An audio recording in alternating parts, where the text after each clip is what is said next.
The Browns, they're putrid. They're the worst team in the NFL. The 2024 season is over. Lamar Jackson can't win the playoffs. He'll win a third MVP, though, so that's great. Drew Sample is the most important piece of the Bengals offense next year. Go Joe Burrow. He deserves to be MVP. I wish he was the Browns quarterback. Kind of mean that. If you're looking for the most reactionary, silly, and unserious show on the internet, then you're home. Live from Hamilton, Ohio, it's Off the Bench by Chatterbox Sports on 1410 ESPN Radio. Well, hello and welcome. Hey there. What about this? It's a Thursday here at Hamilton, Ohio, and Rita Roo's on the mic. Shout out to Kenner. He texted me yesterday. He's like, "Hey, you wanna work tomorrow?" I was like, "Yes. Let's talk some pigskin. Let's talk some Bengals football. Let's do it all." And this is gonna be a very Bengals-centric NFL show, as it is every time that I host. I love talking pigskin, and it's been a long time since I've gotten the opportunity to do so. We've got a fun show for you. But let's welcome in the crowd. We got Jacob Tissett, fresh off a birthday. How old did you turn yesterday? That's right. 23. LeBron year. 23. Oh, that's wow. right. That didn't make me feel old at all. That didn't make me feel old at all. Every time we talk about ages or like when a song came out or when a movie came out or something in here, it does get a little weird that I'm that much younger than all you guys. It throws me off. Well, it's only 2 years younger than Ellie Roo. Ellie's still kind of young.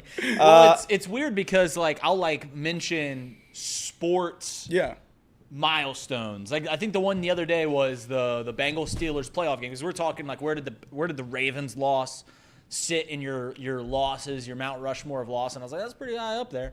But the number one, and I think it'll always be number one, is that loss to the Steelers because we were there. It was in our hand, and it was just ripped out the last second. We got it 2 minutes ago, ripped out of our hands. And I was like, yeah, I was 20 years old at that. And Jacob's like, oh, I was middle school.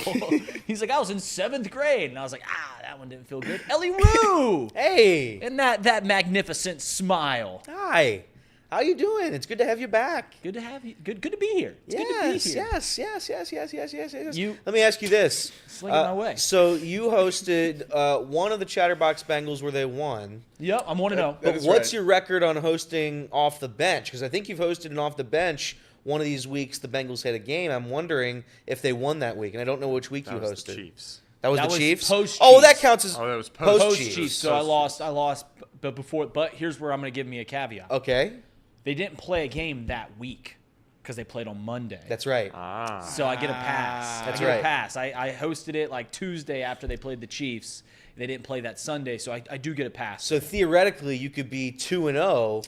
Correct. With Bengals games while you're in the host chair. I like that. Yeah. So that's what we're doing. There you go.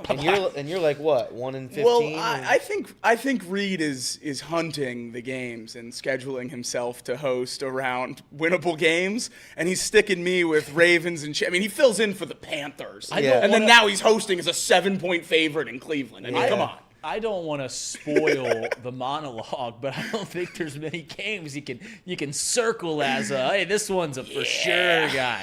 This one's a for sure guy. Casey McAllister. Look at that all-encompassing smile, that gleam in your eyes that just lightens up this room. We don't even need the lights in this room that shine down upon us because we've just got your smile and those beautiful eyes. Well, thank you. I appreciate that. Appreciate that very much, Reed. I'm glad I bring a light to this room, a bit of happiness, a pizzazz. Yeah. I'd also like to mention too, I hosted a Chatterbox Bengals during the Giants week and we won. So. That is true. So maybe it's me. It's kind of tough. No, maybe it's me. Let's not jump. What's to the LeBron conclusions. tweet? Maybe it's me. Maybe it's you. Yeah. Why do you always bring in LeBron? Because he's my sweet king. It's just nothing's going on. He's like, you remember that one time LeBron? Like there was a. He tweeted that when Kyrie got traded not to the Lakers. It was very funny. He's the prince who was promised. He's the king. There was just yesterday we were having a casual conversation and you shoehorned in LeBron to the conversation. I was like, dude, pump the brakes on LeBron. Jesus. But yeah, the shirt's still wrinkly, so not much has changed. But let's dive right into the show. I said we're going to talk a lot about the Bengals, and it's been a while since I've been on this show. In fact, I'll be honest, most days I don't even catch what you guys are talking about because I'm out doing stuff. I'll chime into the chat and talk with you guys, but I think it's time that I will have this opportunity to share my opinion on the Cincinnati Bengals. And I've been beaten down a little bit, guys. I still hold the opinion that when it comes to the NFL, all that matters is winning. But it's hard to watch that Sunday night football game and think that this team is anywhere near what we thought that they were coming into the season. And I've got to admit, like I've been pushing back as long as I can to admit this, but this team just, I don't know, they're just not very good. They're just not very good. At least at this moment, they're not. It's not to say things can change. And I know I'm not telling you guys something that you don't already know. But I feel inclined to say, because it's been like weighing on my conscience, that this team I watch them and they just don't click. Offense shows up, defense doesn't. Defense shows up, offense doesn't. It's all together. Just not a complete game yet from this team. And they've played, I think, some tougher teams. I mean, you can look at, they've won 2 out of the 3 games that they absolutely should have won. I think we were 8-point favorites against the Commanders, and I think we look back at that one and go like, all right, that line was way off. I think if they played today, even if the Bengals were as good as preseason they thought they were, that game is still a 2-point game or something like that. Because the Commanders look like one of the best teams in the NFC, and then obviously the Chiefs and the Ravens look like 2 of the best, probably the 2 best teams in the National Football League. But this team, like I said, just isn't, like the defensive pieces that were brought in to supplement the ones that left aren't good. The reason this team got in the area to compete for championships wasn't just Joe Burrow, although he had a big part to do with it. It wasn't just Jamar Chase and Joe Burrow and T. Higgins and the offense that everyone talks about. It's the fact that the Bengals hit on defensive pieces in the draft, in the free agency. When you bring in Trey Hendrickson, absolute hit. When you bring in Awuzie, Von Bell, Eli Apple even, these pieces that were very, very prominent in that run that just, it feels like a decade ago, but it was just a couple years ago. And it's time to run that again because that's what every team does. You look at the best teams, they have their consistent pieces, they have their quarterback, they have their head coach, they have maybe one target. They have maybe a lineman that's there for over a decade, maybe a defensive lineman that's there for a decade, but the rest of the pieces, they move around. Cornerbacks, they come and go. Safeties, they come and go. Linebackers, they come and go. Running backs, interior offensive linemen, they all come and go. You've got to consistently supplement that. And that's where I'm at with this team, that they clearly, it's clear as day that they haven't done that well enough. And like I said, I'm not telling you guys something that you don't already know. This 2-4 when you played the Patriots week 1, who looked by far the worst team in the league. You had 2 games that you should have won, a 10-point lead over the Ravens 2 different times in the fourth quarter, and a Chiefs that it took a miracle penalty. And I don't like doing if this play went this way, it all changes, because every team can do that. I mean, heck, if the Giants kick a field goal, the game that happened on Sunday night, is a lot different. So you can do that every single game, every single way. But yeah, this team, it's hard for me to have as much unbridled enthusiasm every time I watch them. And that's not to say things can change, because as we know, as fans as we are, it can spin on a dime. We can turn right around. All it takes is one game. You win by 25. This team's back. This is what we expected to see. Do it again. And if they did again, all right, this team looks like one of the best teams in the league. Put them in the top 10 of every team's power rankings. But I don't see it at this very moment. And I hate to be bleak. I hope I'm wrong. I've been wrong a lot, and we'll do that later on in the show. All the things I was wrong about coming into this season. But it is a little bleak. Now, saying all that, I do have an opinion that I absolutely still believe. An opinion that I still think holds true.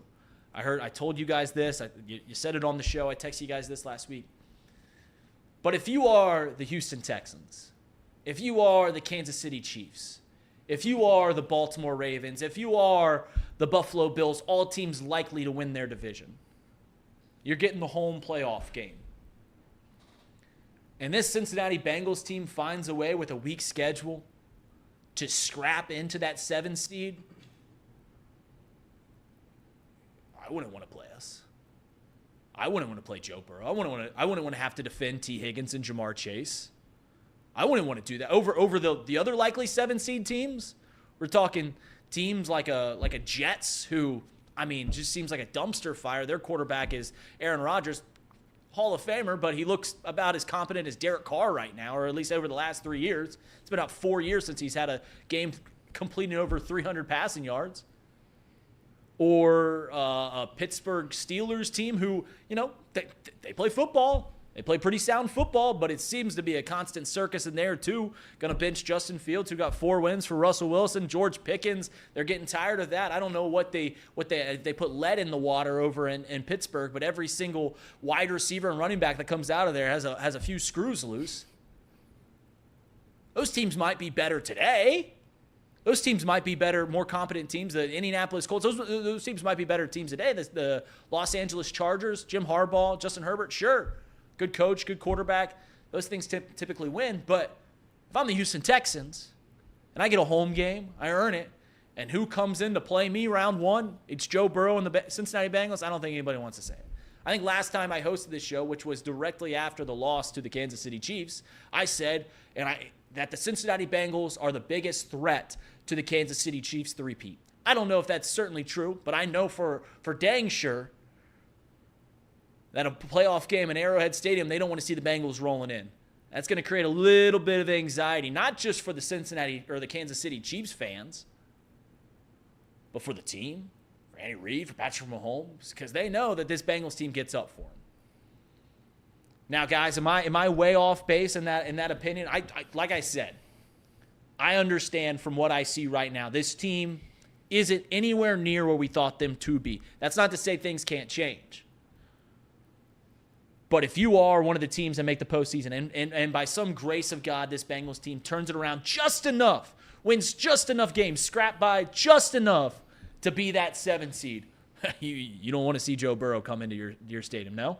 No, you're absolutely right, and that's what we keep talking about with the AFC, and why I think the Bengals do have a chance even with that terrible start, is because the rest of the AFC outside of the division champions is really not that good. I mean, the 5th best team in the AFC right now is the Pittsburgh Steelers. And if you go down the line in amongst those AFC teams, there's no one outside, again, of those division champions, or at least how they sit right now, with a quarterback even close to Joe Burrow. So, right. Yeah, I would absolutely take the Bengals over any of those other teams. And, with a 1-4 start, we're extremely lucky that we finished 4th place in the division last year, because that schedule being very, very light is going to give us a chance to battle back into this hunt. And, I mean, they are still very much alive. And that's the thing, though. The title of the video today, the Cincinnati Bengals must win to keep their season alive. I think we might have used that last week and the week before, too, and we're definitely going to use it next week and the week after. Right. Every single game here on out is a must-win. And you might say, oh, that's an over-exaggeration. That's, trying to put too much on their plate. But that's the reality of the situation right now. We're 2-4. Probably lose 3 more games the rest of the year and still be confident about making the playoffs. If you get down to 9 wins, you're battling with tiebreakers and coin flips and still maybe not getting in if, there's 7 teams with 10 wins. So I think the Bengals put themselves in a really hard spot where they're going to have to win out. But luckily, the schedule doesn't look too daunting, and the defense showed signs of life against the Giants. So hopefully it can all come together at some point, and they can be at least close to what we expected them to be at the beginning of the season. Yeah, I think, again, the expectation factor regarding the Bengals, it's almost been too much to overcome. You get to a Super Bowl for the first time in I don't know how many years. You get to the AFC Championship back-to-back years. And now it's like, all right, we have this expectation in our minds that every year is an AFC Championship year. Every year is a Super Bowl year. And while we have the quarterback, so that window's always open, you can always get to the Super Bowl when you have your quarterback, which the Bengals do.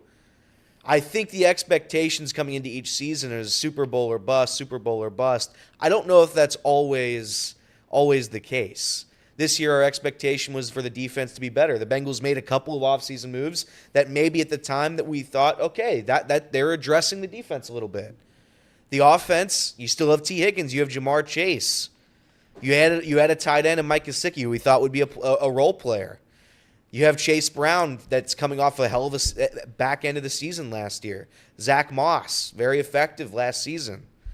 And you look at this coming into the season with the last place schedule, and they should make the postseason. at the bare minimum. But we're expecting an AFC Championship. We're expecting the Super Bowl, and that makes it more It makes it more devastating when you start 2-4. Saying that, I'm looking at the AFC right now, and you guys kind of touched on it. I'm going to eliminate right off the bat 7 teams. There's 16 teams in the AFC. 7 of them are eliminated. 7 of them are just too terrible. I'm intrigued to hear the 7. Jaguars, Titans, okay. Browns, okay. Raiders, Broncos, Dolphins, Patriots. How many is that? That's 7, right? Yeah, it's 7. I don't think you can eliminate the Dolphins or the Broncos quite yet. I'm going to eliminate them. Okay. I mean, what are you going to do with that? Do you think the Broncos are going to make the playoffs? I think the Dolphins and the Broncos are definitely both still alive. Yeah. I don't think the Dolphins can play without Tua. Well, he's back in 2 weeks. Yeah, I think he's going to be back soon. He's playing in their next game. If they are 2-6 by the time he comes back. Well, it's next game, so 2-4. Right, they'd be 2-4, and he'd play against which the is where Cardinals, we're at. Potentially. Okay, that could happen, I guess. But no, your sentiment still holds true. But I'm not gonna buy the Miami Dolphins. I'm not gonna do it. I'm not gonna buy the Denver Broncos. Respectfully, Bo Nix, I'm just not gonna do it. The Bengals have to beat out a couple of teams here for a playoff spot, and you have the easiest schedule in the NFL going forward. Yeah. Or one of them. Yeah. Take care of business against the Browns. Like I said, it's you look at these other wild card teams, and you can comfortably say that behind the teams that are winning their division at this current moment, right? The Bengals are not better than the Bills. The Bengals are not better than the Texans. The Bengals are not better than the Ravens. The Bengals are not better than the Chiefs. Yeah. Those 4 things, unequivocally true. I can argue for everyone else in the NFC that the Bengals could be better. Exactly. I 100% agree. Right? The Bengals, like, are you going to bet against the Bengals if they played the Dolphins or the Jets right now? Are you going to bet against the Bengals if they played the Indianapolis Colts or the Los Angeles Chargers or the Denver Broncos or maybe the Steelers? I don't know. And that's the whole point, is what I'm seeing right now from the Cincinnati Bengals is not what I expected to see. And it's beaten me down a little bit that I've said all that matters is you got to win in the NFL. That's all you got to do. But we'd be lying to ourselves if after watching Sunday Night Football we didn't say, that one didn't feel great. We won. We kept it alive. That one didn't feel great. But it can flip all on its head if they find a way and scrap it. And I know for dang sure that if I get a home playoff game, if I'm the Texans, if I'm the Ravens, if I'm the Bills or the Chiefs, I certainly, out of every other team in the NFC, I don't want to see Joe Burrow coming into my stadium. We're going to get to headlines when we come back. You're watching and listening to Off the Bench, presented by United Dairy Farmers. Reed Mouse filling in for Justin Kenner. We'll be right back.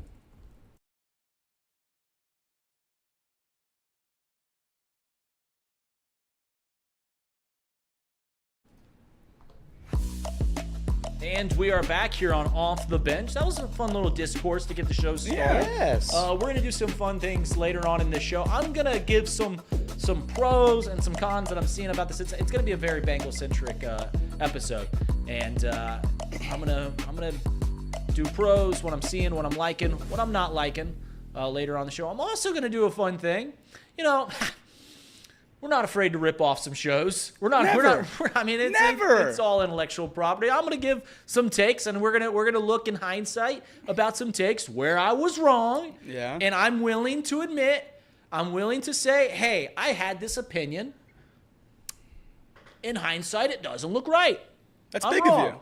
That's some people, they get an opinion, and it's closely to proven wrong, and they go like, I'm going to dig my heels in and just go a little further. I'm not going to do that. I will only do that. I'm only going to do that if you meet me halfway. If you meet me halfway and you give me some credit where I was right too. Because you could make fun of me for some of the wrong ones, but I'm going to take credit for the right ones. But starting off the show, second segment, Elliot's headline. Yeah. Elliot loves 3 things: Joey Votto, David Bell, and leading off the bench with top headlines. That's right.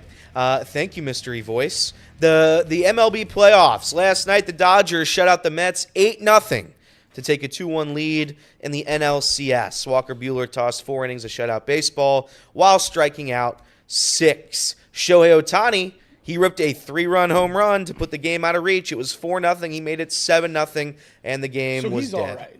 Yeah, he's all right. He's all right. Who do you guys want to see? Like I said, I haven't who do you guys want to see in the World Series? Mets, anyone but the Yankees and the Dodgers. See, that's where I'm a bad guy. Yeah. That's where I'm a bad guy. I'd be fine with the Dodgers. Kinder did this take yesterday, and it's just like, I don't want to watch the two best teams. I don't want to do it. I don't want to watch the Yankees versus the Dodgers. There's one specific player on each team why I want them in the World Series. For the Dodgers, I want Shohei Ohtani. I'm not. That's fair. I'm not shy about. I've stayed Shohei Ohtani since 2 years before he got to America. When the first time that I read an article, this is the Japanese Babe Ruth, and he's 20 years old. I was like, all right, I'm sold. I'm in. Just take my money already. And the second one is Anthony Rizzo plays for the Yankees. I didn't think that's where he had a big hit in the last game. So I want the Yankees. I don't want the Yankees to win. I'd want the Dodgers to win it all. Okay. But I would like if the Yankees played in the World Series. I think it would be fun, and it'd be good for baseball. It would be good for baseball. It would be good for baseball. The one thing that I keep coming back to, and I've said it a couple times already on the show.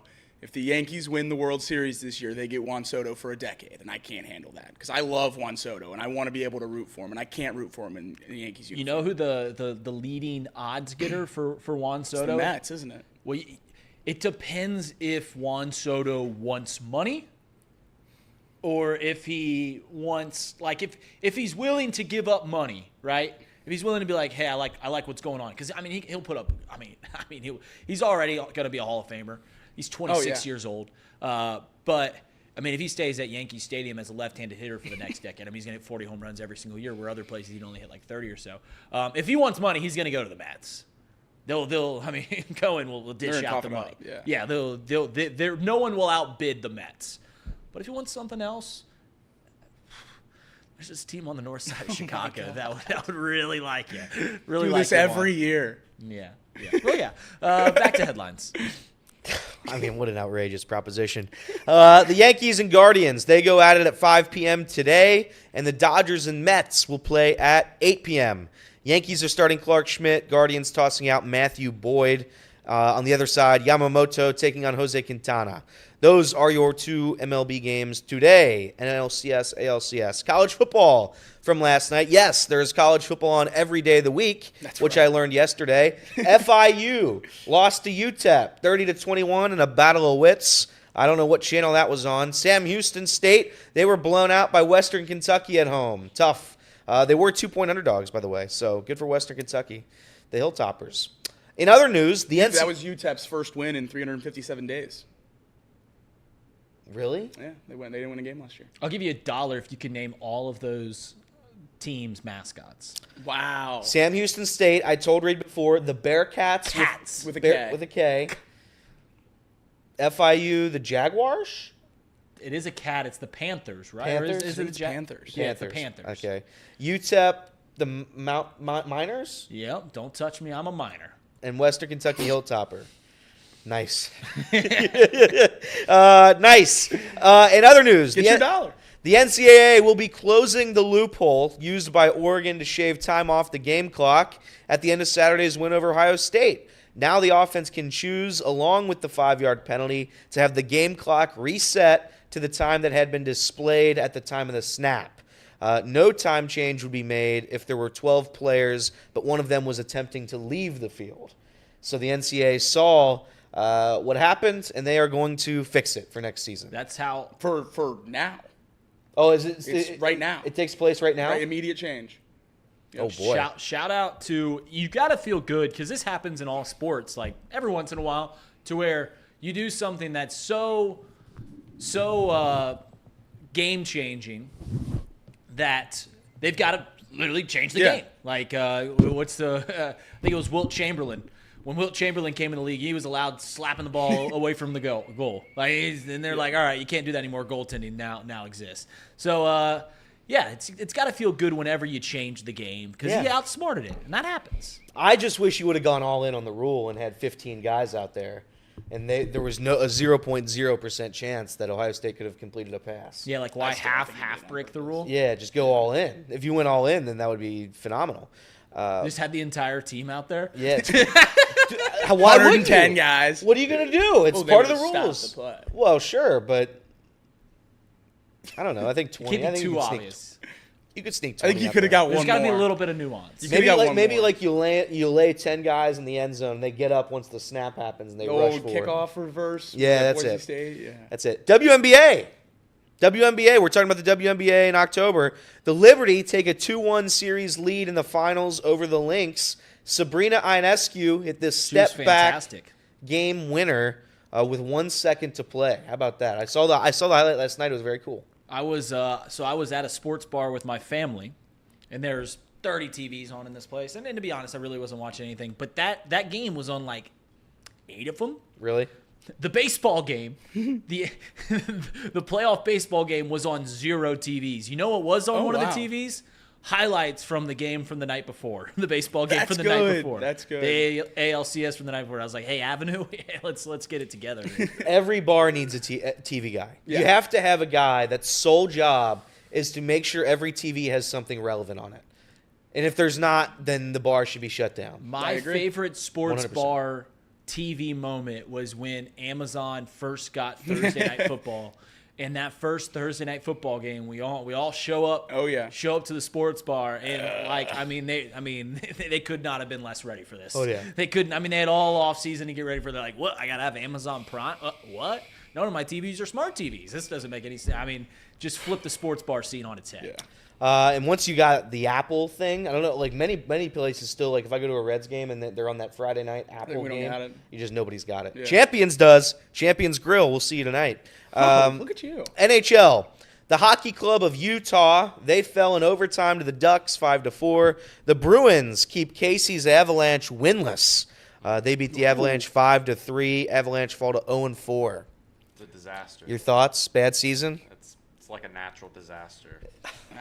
Nice. I saw a tweet the other day that the Avalanche have the worst bottom 9 in the NHL. Not entirely sure what that means, but sounds like bad news for Casey. They do have the worst bottom 9. I've heard that. Yeah. How many hockey players are on the ice at the same time? That's right. The Penguins hold on in overtime as Sidney Crosby hit the game winner. He has reached 1,600 career points. Well, I saw that Ovi has a chance to beat to pass Wayne. Goals, yeah. That's crazy. He's going to. Like, he's just going to play until he does. That's insane because, like, out of all of the GOATs, and I think that when it comes to team sports, there's no one more GOATed than Wayne Gretzky. It's true. His like the records, the single season records he holds are absolutely like untouchable. Like he has 300-point seasons and no one else has gotten to 200-point seasons. And but yeah, I didn't know that any of his records were touchable. I truly did not know that any of his records were touchable. But that's if you play long enough, you can beat them all. The Caps have legitimately like sunk their franchise for Ovi to break this record. Like they're trading things away and building the roster around him being the only scorer and running plays to get him as many shots on goal as possible. Like they're literally doing everything they can to get him to break this record. And I honestly applaud it. He got you a championship. You were bottom of the barrel team, and now he has a chance to break a record, and you're going to help him do it. College basketball news. This was kind of breaking as of a couple minutes. But Xavier will be doing a Hard Knocks style documentary series starting, I don't know when that starts, but that starts soon. So they'll be doing Hard Knocks. All in. All in. All in. Good for Xavier. And finally, NFL news. Jamal Adams has been released by the Titans after requesting a trade. He no longer wants to be a part of that worthless team. Yeah, he just asked him. He was like, hey, can you release me? Just free me. And they were like, yeah, sure. We don't really care. Poor Brian Callahan. Season's over. Brian Callahan inherited a dumpster, didn't he? Yeah. Will Levis is fun to watch because something crazy is going to happen. Callahan hates him so much. You know what's crazy? Is that a top 5 wide receiver room in the NFL? No. No? No. D-Hop and Calvin Ridley? I don't think either of them are. You don't like either of them? That's fine. That's fine. I was just asking. 5 years ago, yeah. Yeah. I was just listen, that's fine. That's fine. I was just asking. Top. Falcons, Calvin Ridley, and Texans, D-Hop would be disgusting. That's the tops, but yeah, right. And then you'd have Bengals, Tyler Boyd. Holy cow. It is like as a turn up. As a baseball guy, it is so interesting to see how quickly they age in the NFL. Yeah. Like, cause like when you get when a baseball player comes up when he's 22, you get a solid dozen years. Like they start, they normally peak around 28 to 31, and then by 34 you start seeing the noticeable decline.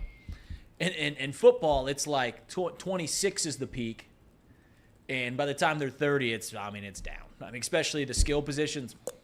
Oh, yeah. I mean, the linemen can play for a while, which is crazy because Yeah. it's the most physically demanding, but they just don't. It's speed, right? That's what it's all about, and nothing goes quicker than speed. Mm-hmm. So that's where, like, left tackles can play until they're 40. That's why quarterbacks can play until they're 40. That's why guards and can play in their late 30s and everything like that. Cornerbacks, wide receivers, when the game is predicated on speed and you start losing it at 30, that's why you have the points. So it's just truly interesting for me, who's always been a big baseball guy, to see like how quickly running backs, wide receivers, cornerbacks, safeties, all these guys go out the door. It was crazy reading Nick Chubb's Players Tribune letter, and he was like, I know I'm 28 and battling back from one of these injuries that old of an age for a running back is a little bit crazy, but like I'm going to do it. And just to read that and be like 28, that's not old at all in the real world. And we all I agree. I agree. 28 is when you are right. That's your prime. But for him to be like, I'm cutting me at 28 wouldn't have been crazy because I'm so old in running back years. Like, it's just crazy how different their like timeline is than every other sport. Yeah, it is. I mean, that's why there's been this big move, and I've championed it. Champions Grill tonight, 7 p.m. on Work Road. See you guys there. I championed it. That's why you never pay running backs a second. You never give them a big contract, all those things.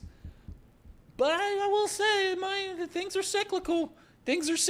We might be trending back to where running backs and linebackers play a pretty big part in the game. I'm just holding on to Jordan Mason.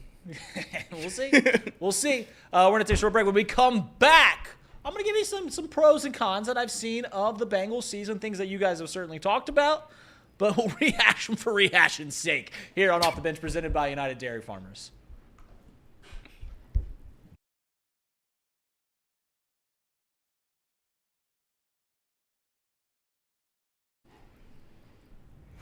All right, I came into the show, I think a little melancholy. I think a little negative. And I try not to be the negative guy. If anyone that knows me personally, I think life's too good.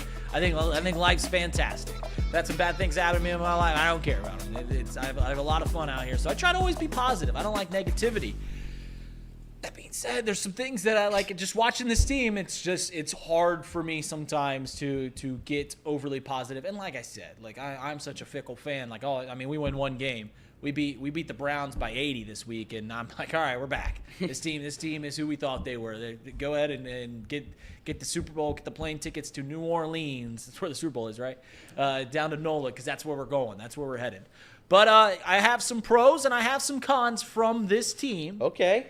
And I'm going to start almost exclusively with the pros, and I'm going to send it your way about some things that I really am excited about this Cincinnati Bengals team. And the first one is, I think this offensive line is by far the best in the Joe Burrow era. We talked about it when, they lose the Super Bowl and that entire playoff run, 10 sacks, 9 sacks, some of them Joe's fault, but a good portion is just because the line wasn't very good. And we said, if you keep Joe upright, he will cook. They're keeping Joe upright, and he is cooking. This offensive line is the best in the Joe Burrow era. Jacob, do you agree? I don't think it's particularly close, and I'm more optimistic about this O-line than any line in the Joe Burrow era. And for them to already be the best is incredible. I mean, I think Amarius Mims is only going to get better, and I think that's kind of everyone's consensus point there. He's a rookie who started in 3 games.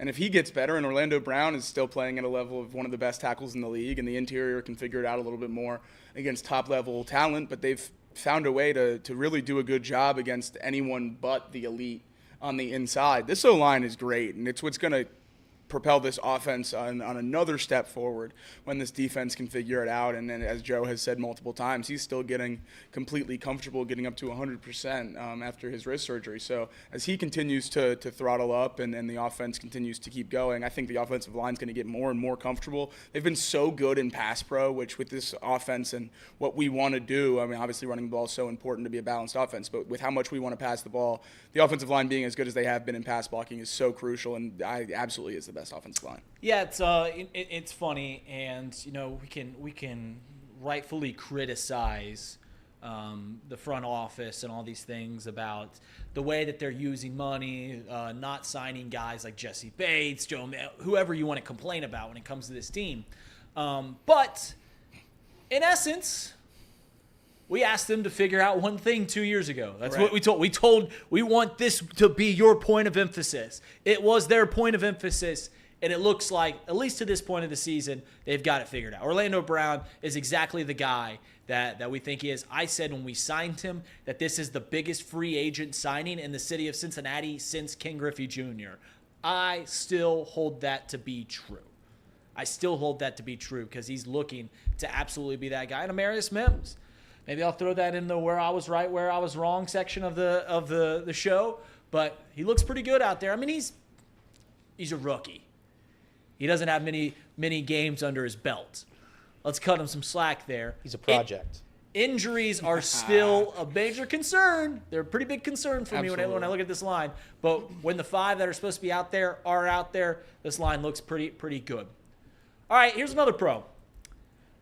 And I may be just beating the most obvious points home, but I think maybe that's okay to do.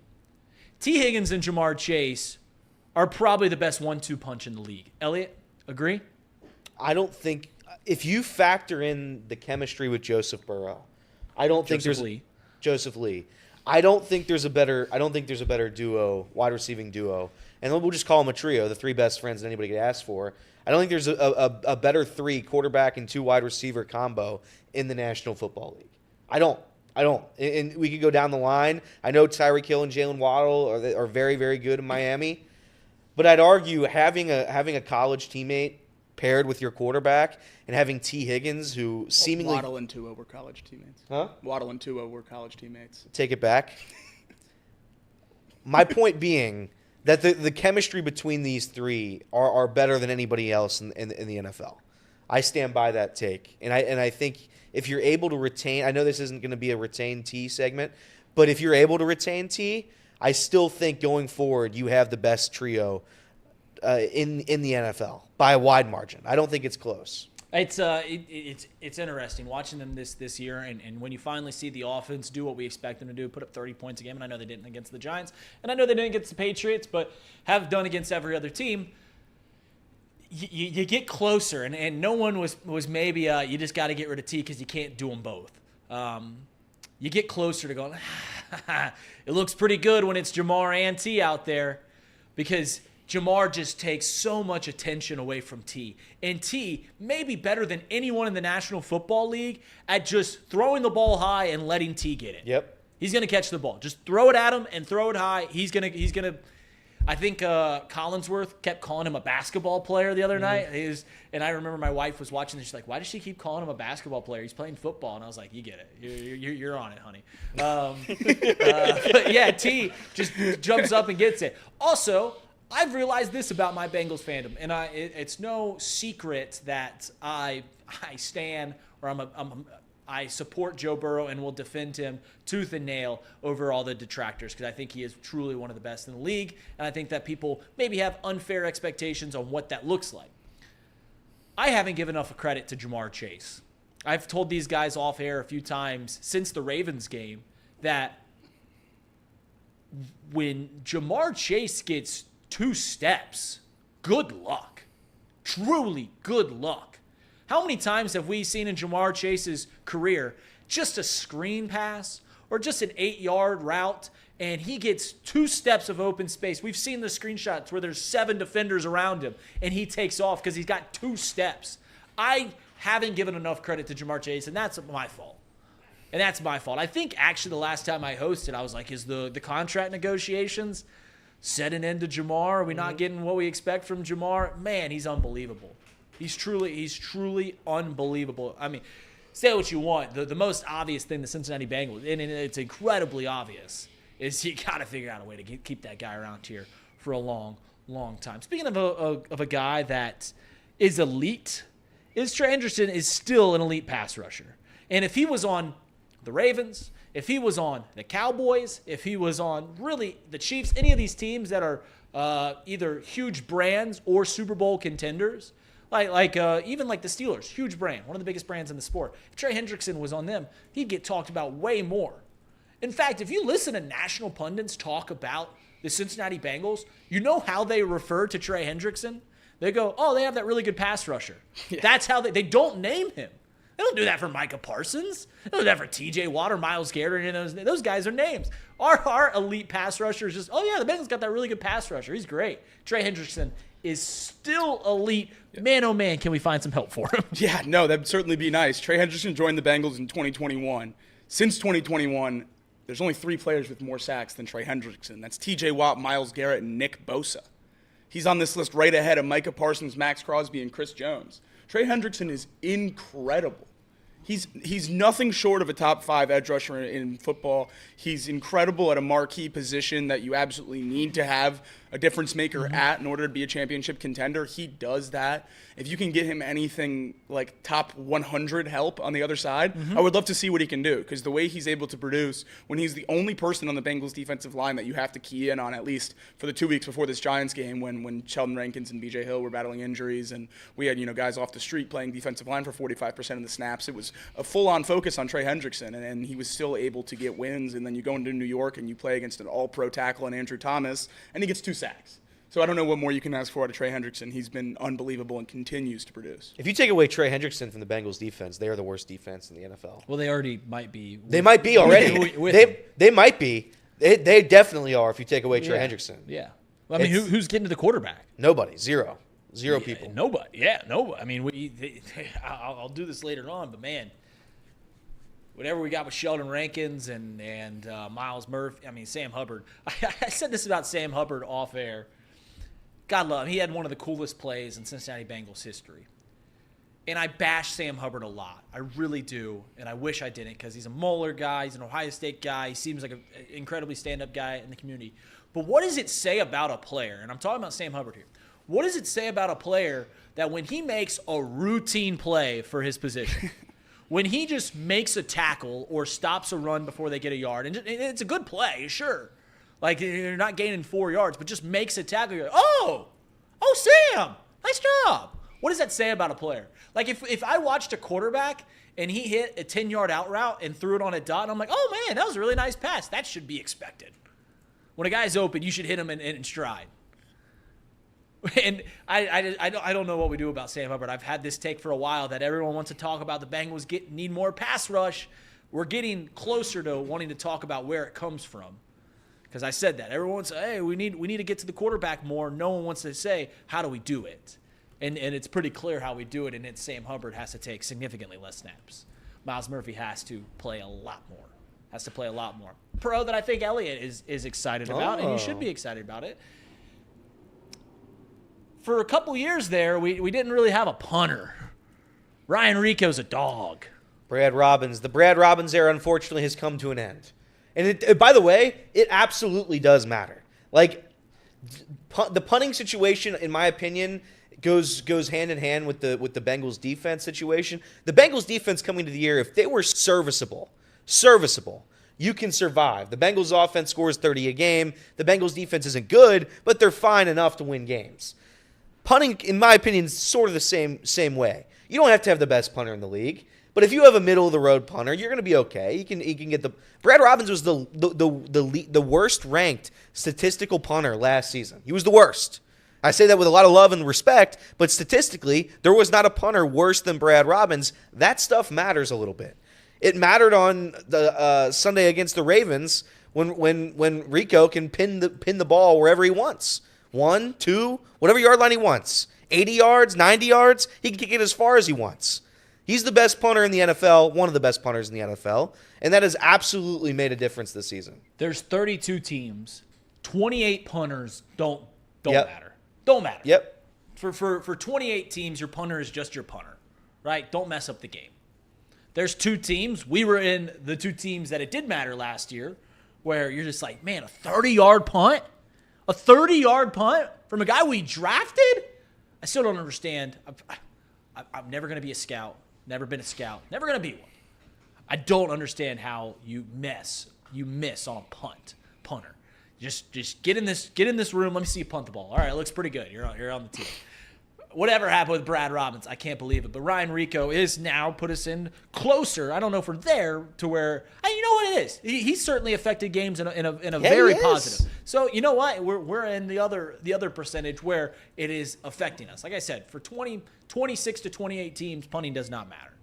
I'll say 26 to be safe. There's 3 punters that do matter and 6 punters that are either terrible or good. For 26 of them, it's nothing. For what it's worth, you remember that clip when Brad Robbins got drafted? You remember that clip where the Bengals tweeted it out or put it on their TikTok or something like that of Zach Taylor calling Brad Robbins and Brad Robbins not believing it true? Thought it was a prank call. Thought it was a prank call. In hindsight, if the guy you're drafting thinks it's so outlandish that he's getting drafted, maybe not a good pick. Maybe not a good pick there, old Houdays. That was not a good look. And, 1 year in, 1 year out.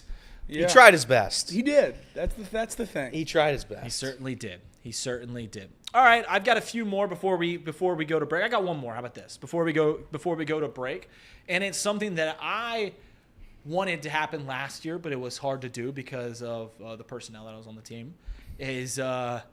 Chase Brown looks explosive as heck. Yeah. He looks explosive. I know as a speed back, you typically don't anticipate a guy being able to, take 25, 30 carries a game. But you got to remember, that's what he did in college at Illinois. I mean, they handed the ball off to him 30 times every single game. And though he's speed, it's something so refreshing. Does he power through and get the extra yard at the line of scrimmage when it's stuffed and, he falls forward? No, not really. Not really. But every once in a while, he just looks like he was shot out of a cannon and gets 12. And I'll take that. Chase Brown is a delight to watch on that offensive line. I know people still bring up Joe Mixon, and he's doing fantastic things for Joe Mixon. I don't believe that Joe Mixon really worked for what we try to do here in Cincinnati. But, man, Chase Brown looks to fit that bill immensely. All right, we're going to go to break. When we come back, I'm going to go over a few cons. Just a couple, because I was trying to be positive. Elliot doesn't like the cons. I don't think you guys do either. But we'll be right back. This is Off the Bench presented by United Dairy Farmers.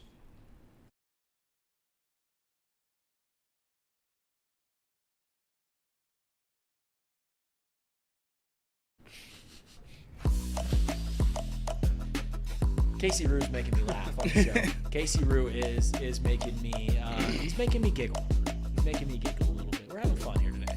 It's been a while. I really do miss being on the show. I can't wait to get back. Yeah. I can't wait to get back. A few more weeks. What I tell you guys. I told these guys before the fall started, 10 weeks. Did I fib a little bit on the 10 weeks? It's more like 12 weeks or 13 or 14. I'm not quite sure how long it's going to be. But that's the best thing about the 10 weeks. Right. Is that they are 14 weeks. Well, if you guys were all athletes, you're training for, you're doing planks as a team, and the coach said, all right, we're going to do a minute plank. That plank ain't a minute long. That plank's a minute 30. But he tells you it's a minute, so you keep going. If he told you 90 seconds, you're going to moan and groan.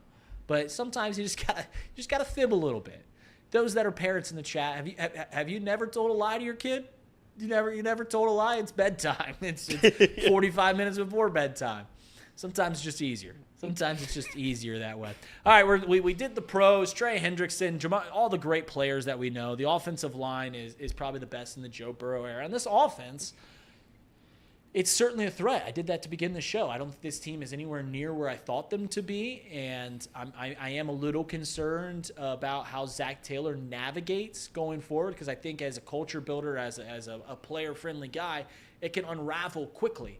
You see this down in Jacksonville. Doug Peterson, very, very famous as a player-friendly guy. You start losing a few games, and it just goes out of control. Like, the player-friendly guys work when you're winning. I'm interested to see where Zach Taylor, and I've always defended Zach Taylor, so I'm interested to see where it goes going forward. Let's do some cons. One player that I think that we were extremely excited about, and he has taken not just a step back, but I think closer to a leap backwards, and that's Cam Taylor-Britt. He, on a defense that is trending towards one of the worst in the league, we expected to have a shutdown corner in Cam Taylor-Britt. Stride, year after year, he gotten better since we drafted him. And this year, he has gotten burnt. Do I think some of it is exacerbated by the fact that we can't get to the quarterback, undoubtedly. I mean, when you can't get to a passer, the whole defense looks bad because, I mean, you can only defend for so long. You can only defend a play. A play shouldn't be longer than 4 seconds. But man, oh man, I don't think any of us saw this going forward. Is he the biggest drop-off year over year? Is he the biggest letdown? I think it's between him and the linebackers, and they have been able to kind of claw back over the last few weeks to put together some better film. So I think at this point it definitely is Cam, and I think his expectations were just so high coming into the season that I don't know if they were entirely feasible. Everyone was talking about him as if he was going to be a no-doubt number 1 lockdown corner, and I think now the discourse around him when he hasn't played very well is as if he has fallen off from that point. I don't think he was ever there. I think Bengals fans elevated his level of play a lot throughout the offseason, kind of optimistically, hoping that he could play up to that level. And I still don't know that he can't. I think he can. I think he's a very talented player who has hit a bump in the road that he has to figure out a little bit how to play NFL football. I think he gets beat deep way too much. He's way too over-aggressive, and that comes back to bite him. But it certainly is a regression, but I don't know if it's as big as people think because I think we built him up so far above what he actually was throughout the offseason. But still, not something this Bengals defense can withstand, especially when you're paying the offense as much money. You need to hit on these draft picks. And if he's trending towards that massive, massive group of defensive draft picks that are misses instead of being in what we thought was surely the small group of hits, then it's just another, step in the wrong direction for this Bengals defense. Let me push back on that because I think he is so far away from being a miss. No, I know. I'm just saying if he goes that way, we're down to 1 defensive draft hit in this era, 2. I like it's still not good. Right, that's what I mean. Still not good. In the last 5 years, I think they've hit on 2 defensive players, and I would put Cam Taylor-Britt as one of them. I'd put the other as Logan Wilson. Right. I think Logan Wilson is a hit. I think it's hard to argue the other way, although he did take a step back last year. I think he's playing okay. He's playing okay this year. He's playing fine. But when it comes to Cam Taylor-Britt, yes, he's so far away from being a miss, so I'm not going to go there. I think that we maybe had not the right expectations, and maybe that's the trend on this entire team, is we had just too high of expectations. You expect to see a player continue to trend the right way. That's how we work in our brains. We're very hard to just say that this player is this. We expect him to either get better, we expect him to even get worse. I famously said that Spencer Steer, from his first year in the league, I wouldn't expect it to get better. And it hasn't. And it maybe, I think what you saw last year and the year before, that's about what you're getting from Spencer Steer. So when you're looking at Cam Taylor-Britt, you expect him, he's getting better, he's getting better. He's turned from this second-round pick to where he was a 2 cornerback. Now he's our 1. Now we're putting him on the lockdown. Can he go into being one of the guys that we talk about, Britt Island? No. I think that's becoming abundantly clear. Are you retiring future former star. Husker? Oh, no. It's still alive? Well, he's still a former Husker. Is it former Husker, current Bengal, future CB2? So future CB2 on a so championship team? here's how it started. It was former Husker, current Bengal, future star. I did change it one time. Okay. And what I changed it to was former Husker, current Bengal, future Hall of Famer. I might have got over my skis on that one. So are we dialing that one back? Yes. Are we sticking with star? Do we go future corner 1 on a top 15 draft pick? Well, he's a current CB1. Maybe just not one of the best CB1s in the league. You know what? I won't retire yet. I'm not giving up on Cam Taylor, but I just think it is a con to this season that he's taken a major step back. And like I said, a lot of it has to do with not being able to get to the quarterback. A lot of it has to be able to do to not get to the quarterback. Speaking of that, the other con that I have is it's becoming abundant. Joe Burrow? It's become abundant. I get on, man. We need another Reed in his car video. I didn't realize how crazy I looked. When I made you were losing your mind. I really was. See, that's where I tell people I act like a fool during Bengals games, and I somewhat can control it. Some of it's heightened. I went back and watched that video, And when I posted it, I didn't like sometimes you're like, oh, this is a good bit. I did that thinking, oh man, I nailed all the points. I'm just being a fan. Like, someone needs to say this. And I went back and watched it like 2 days later, and like somene's like, dude, are you okay? That video, you looked insane. And I was like, if you think Joe Burrow's the problem, you're dumb. It's not the best argument. That's actually the worst part of the conversation that I had when I made that video is I didn't articulate my point well enough because I just kept calling the other person dumb. And anytime you just call the other person dumb, that's not a good argument. That's just not. Just throw it away. It's funny though. No, it's not. It's really not. I still think that though. I still think that people that hate on Joe Burrow truly believe that they're being the smartest person in the room. Like, you guys are all fans. I see the truth. And meanwhile, if you hate on Joe Burrow, guess what? You're the idiot. So I just did it again. I love it. When it comes to the Bengals defense, though, I mentioned this earlier in the show, that one of the reasons that the defense got the year before we drafted Joe Burrow, the Cincinnati Bengals defense was the worst in the league. They clearly didn't have any linebackers. They went in a dress. They drafted 4 linebackers in that draft. Go look at it. It went Joe Burrow, T. Higgins, linebacker. That's how they did it. 3 of those linebackers, I think, are still on the team. I think it's Logan Wilson, AJ, was Jermaine Pratt. He was the year prior. He was the year before that. Okay. Regardless, the big reason why the defense was so good is because we were hitting on these defensive free agents. Trey Hendrickson. Everyone laughed at us when we got Trey Hendrickson. Everyone's like, he only gets sacks because Cam Jordan. He's been absolutely unbelievable. Everyone laughed at us when we took Eli Apple off the scrap heap. He was a pretty solid cornerback for years. Owuzie, pretty freaking good for his entire run here in Cincinnati. Von Bell the first time around, pretty freaking good. It's at least becoming abundantly clear to me, your old friend Rita Roo, that whatever happens in how we looked at defensive talent, it's off kilter a bit. We can't hit on free agents. We can't hit on draft picks. I mean, coming into last year, how did we replace Jesse Bates? Impossible to do, right? I still hold that's the right way to go about business. I still hold that you can't pay a safety $20 million or whatever he gets paid. But we went out and got Nick Scott. Man, oh man, how terrible was that? And then this year, we come in and we get the 2 biggest free agent signings we had were Geno Stone, who was second in the league in interceptions last year on one of the best defenses, and he looks not good at all. And then Sheldon Rankins, who I raved about, that this is what good teams do. They get a presence from the middle of the line that can get to the quarterback. He isn't quite there. I mean, he's been hurt, been banged up, but he's not there either.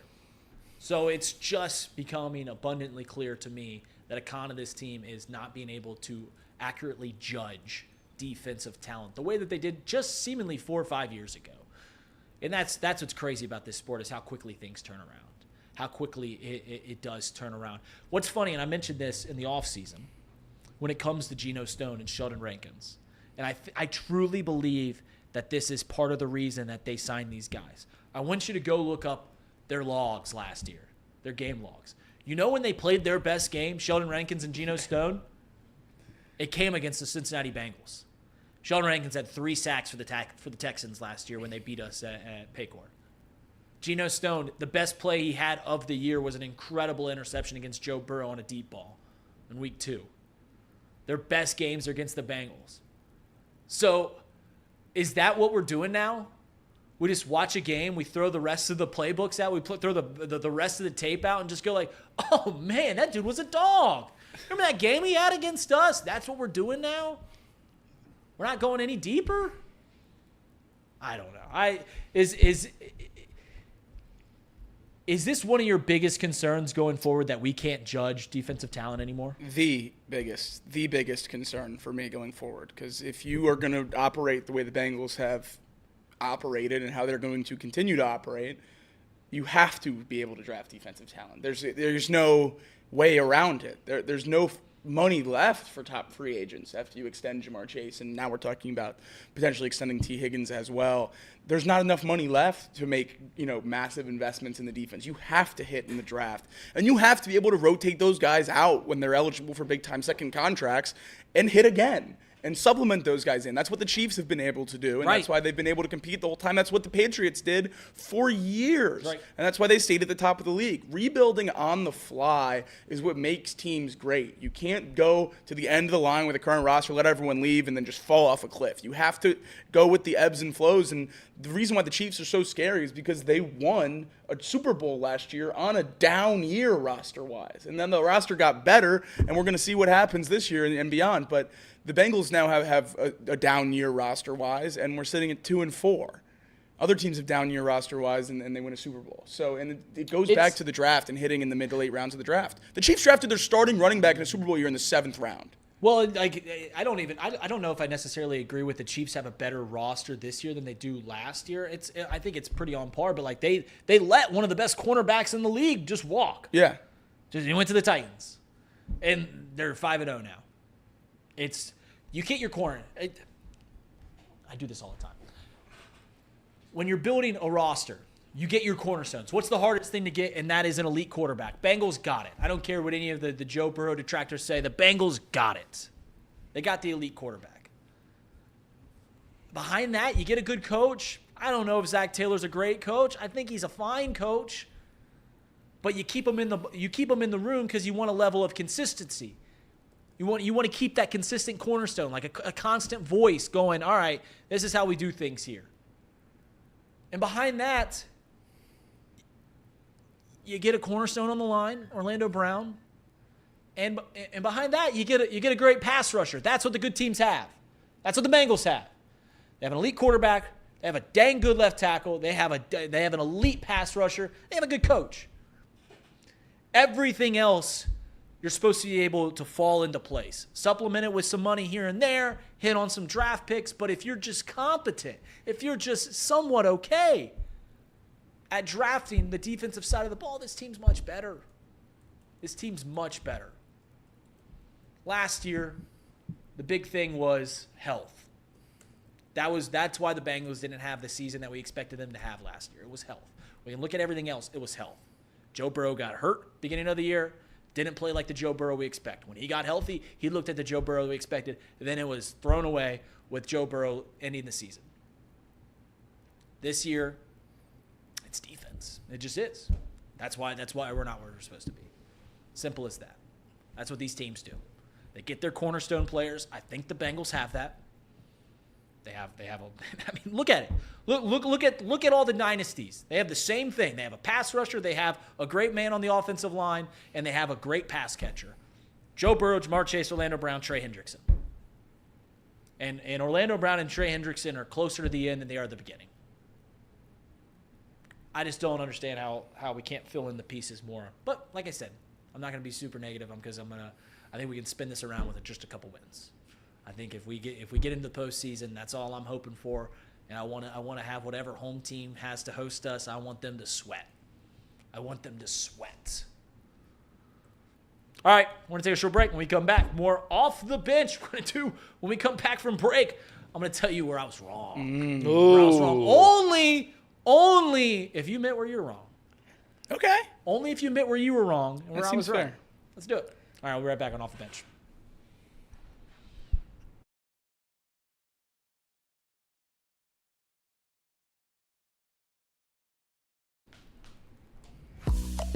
Oh, we're doing the ads.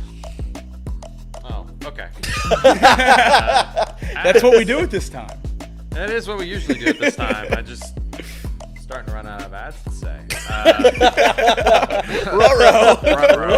Bengals Report is proudly sponsored by Encore Technologies. At Encore, they deliver cutting-edge IT solutions for a data-driven world. From mobile computing and desktop support to advanced data center solutions, we help businesses enhance efficiency and productivity. That would be productivity, Casey. That's right. Visit Encore.tech. Your path to innovation begins here. If you haven't done so already, please share the show with a friend. Hit the like button. Brings in more viewers like you. Thank you. And by the way, our Discord just absolutely blew up last night. Yes, it did. I think Kirby posted our link to somewhere, and now we have a lot of friends now in the Discord. So maybe one of us can post the Discord link in our chat. If you haven't done so already, please join us. We have a lot of new members in there and a lot of people that are wanting to chat and extend this show's chat after hours. It's going to be a lot of fun. After this show, Dialed In with Tom. It was taped yesterday with me and Tom, just me and Tom, Dialed In. So enjoy that after the show. It starts up right at 12. So again, stick around right after the show. And then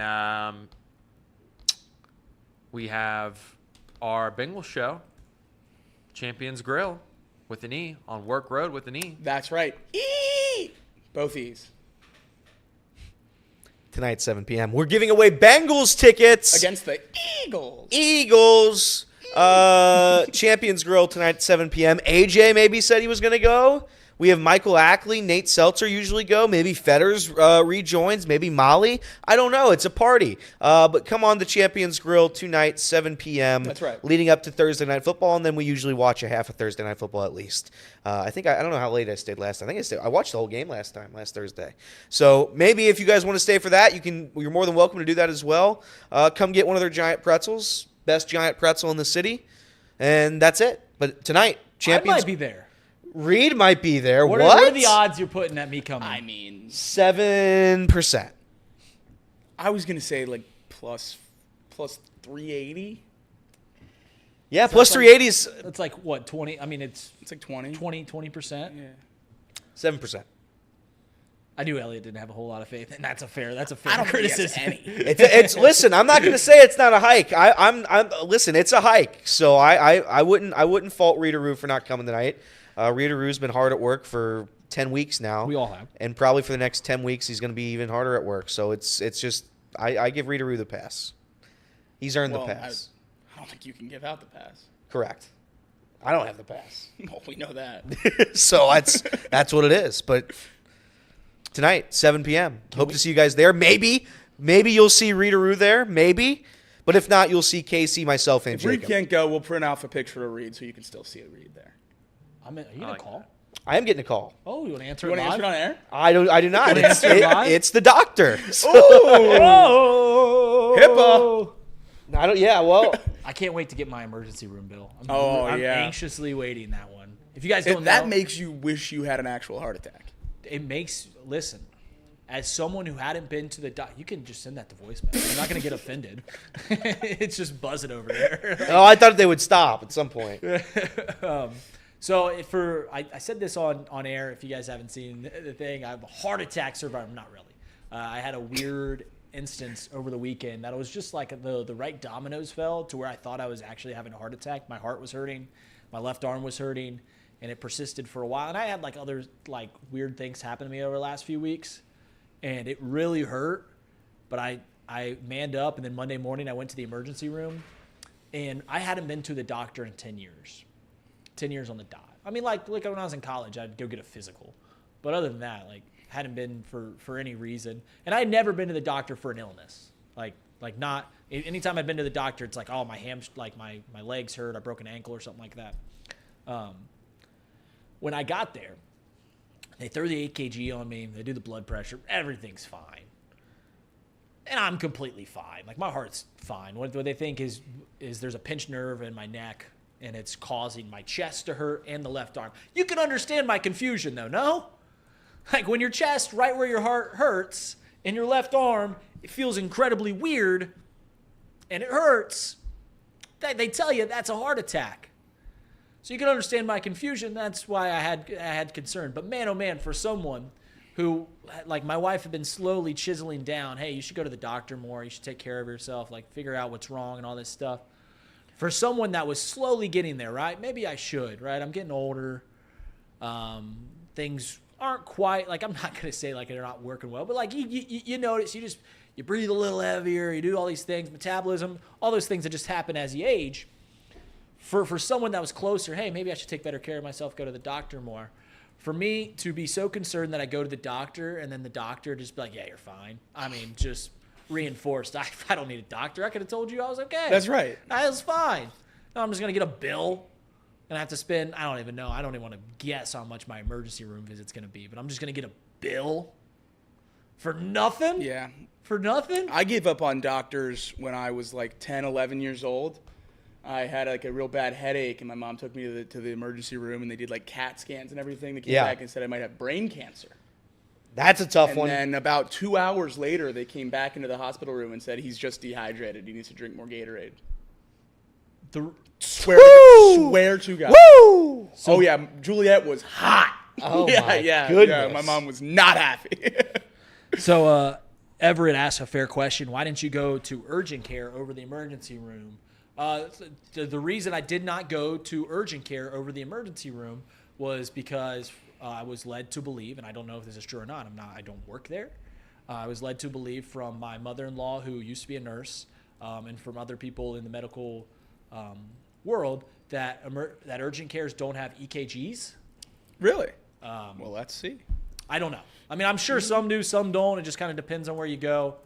But I was told from my mother-in-law, who is a nurse, to go to the emergency room. And for what it's worth, I went to the one out on Hamilton Mason Road, Bethesda Butler, not Fort Hamilton, which was, 2 blocks from my house. I drove like 15 minutes to Bethesda Butler. I was the only person there. Like, I know when you go to Fort Hamilton, there's like a big thing about when you go to the emergency room, you sit there for 4 or 5 hours and they finally look at you. I mean, I literally showed up and they walked me back in the room. Oh, nice. So it was nice. It was good. So that's why I went. Google AI says, yeah, maybe. It's very inconclusive. It says some urgent cares have EKGs. But yeah. But you're feeling better now. So what's weird is it still persists. Not a yes. Like, it feels good. I'm not focusing on, because when it was happening, I didn't know what was going on. I would always be like conscious, like, how does my heart feel? How does my arm feel? And it persisted for like 36 hours before I went in. Never, like, if it ever went to so bad where like I can't breathe or anything like that, I would gone in. But now I don't worry about it so much. I still feel it from time to time. I realize that it is probably a pinched nerve, because Monday when I did the coaches shows, I was lifting things. Sorry if you see armpit sweat. I was lifting things and like my arms were above my head for a while, and then like I felt it and I was like, oh, is that why? Because I drive with my left arm. This happened while I was driving to Chicago, and I realized that might be what was pinching the nerve and causing everything to hurt. Like I said, it stinks that happened. It stinks that I literally I went to the emergency room because I just thought I was having a heart attack. Pinch nerve's not nothing. Yeah, like you could have had a herniated disc or something. Like, that's still pretty serious. I think it was worth the visit. Yeah, I mean, yeah. But it did make me feel dumb. It did make me feel actively dumb for it just to be kind of whatever. I'm filling out. I'm just doing this live, guys, before we go back to radio, because I said I would do the top 10 and I hadn't done it yet. So I was trying to do it live, and I can't figure out who my 10th team is. Oh no. I can't figure out who my 10th team is. I think you guys are going to hate this top 10. I'm excited to hate it. The Jaguars. I'm excited to Jaguars. hate it. Just sneaking into the top 10. Jaguars. Is this Saints at the top or bottom week for Casey? It has to be a bottom Casey, that's a week, good right? question. No, I think. I mean, they're I think terrible. They were. I don't even think they made it on my list. Yeah, but they had a good first half, though. They started so I wouldn't be They started the surprised season as the number 1 team in the league. Yeah, but I wouldn't be surprised if like the first half Saints are higher up Then the second half. The second half Saints are lower Well, down. I get you. But the Derek Carr Saints probably still belong. On there. And Yeah. Spencer Rattler Saints. Well, the second quarter Spencer Rattler Saints are phenomenal. 27 points. Yeah, that's fair. Nothing else the rest of the game. I'm starting to think the stink list needs a couple new words at the bottom, because I don't think putrid is bad enough to accurately describe what's going on in Criminal. Cleveland. It's nauseating. Criminal might be a good one. It should be criminal. Nauseating What's going or on in putrid. Cleveland is criminal. That is pretty criminal, in all honesty. Like Shawshank when he's crawling through the poop tunnel.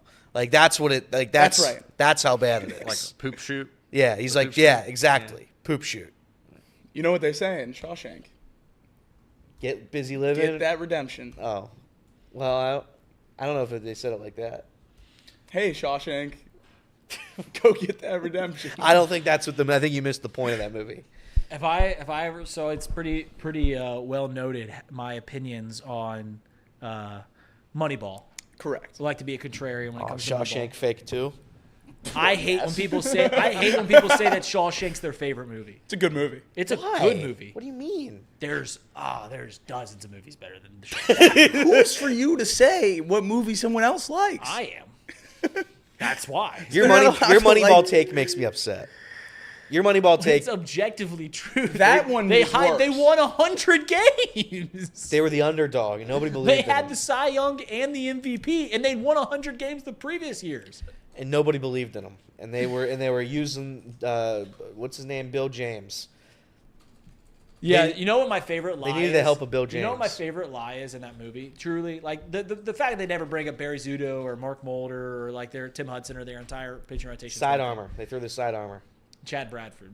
The fact that they don't bring up Miguel Tejada having 140 RBIs or whatever he had that season as a shortstop and winning the most valuable player, that's beside the point. The thing that I get most mad about that movie is that they act like Carlos Pena is a Rookie of the Year candidate.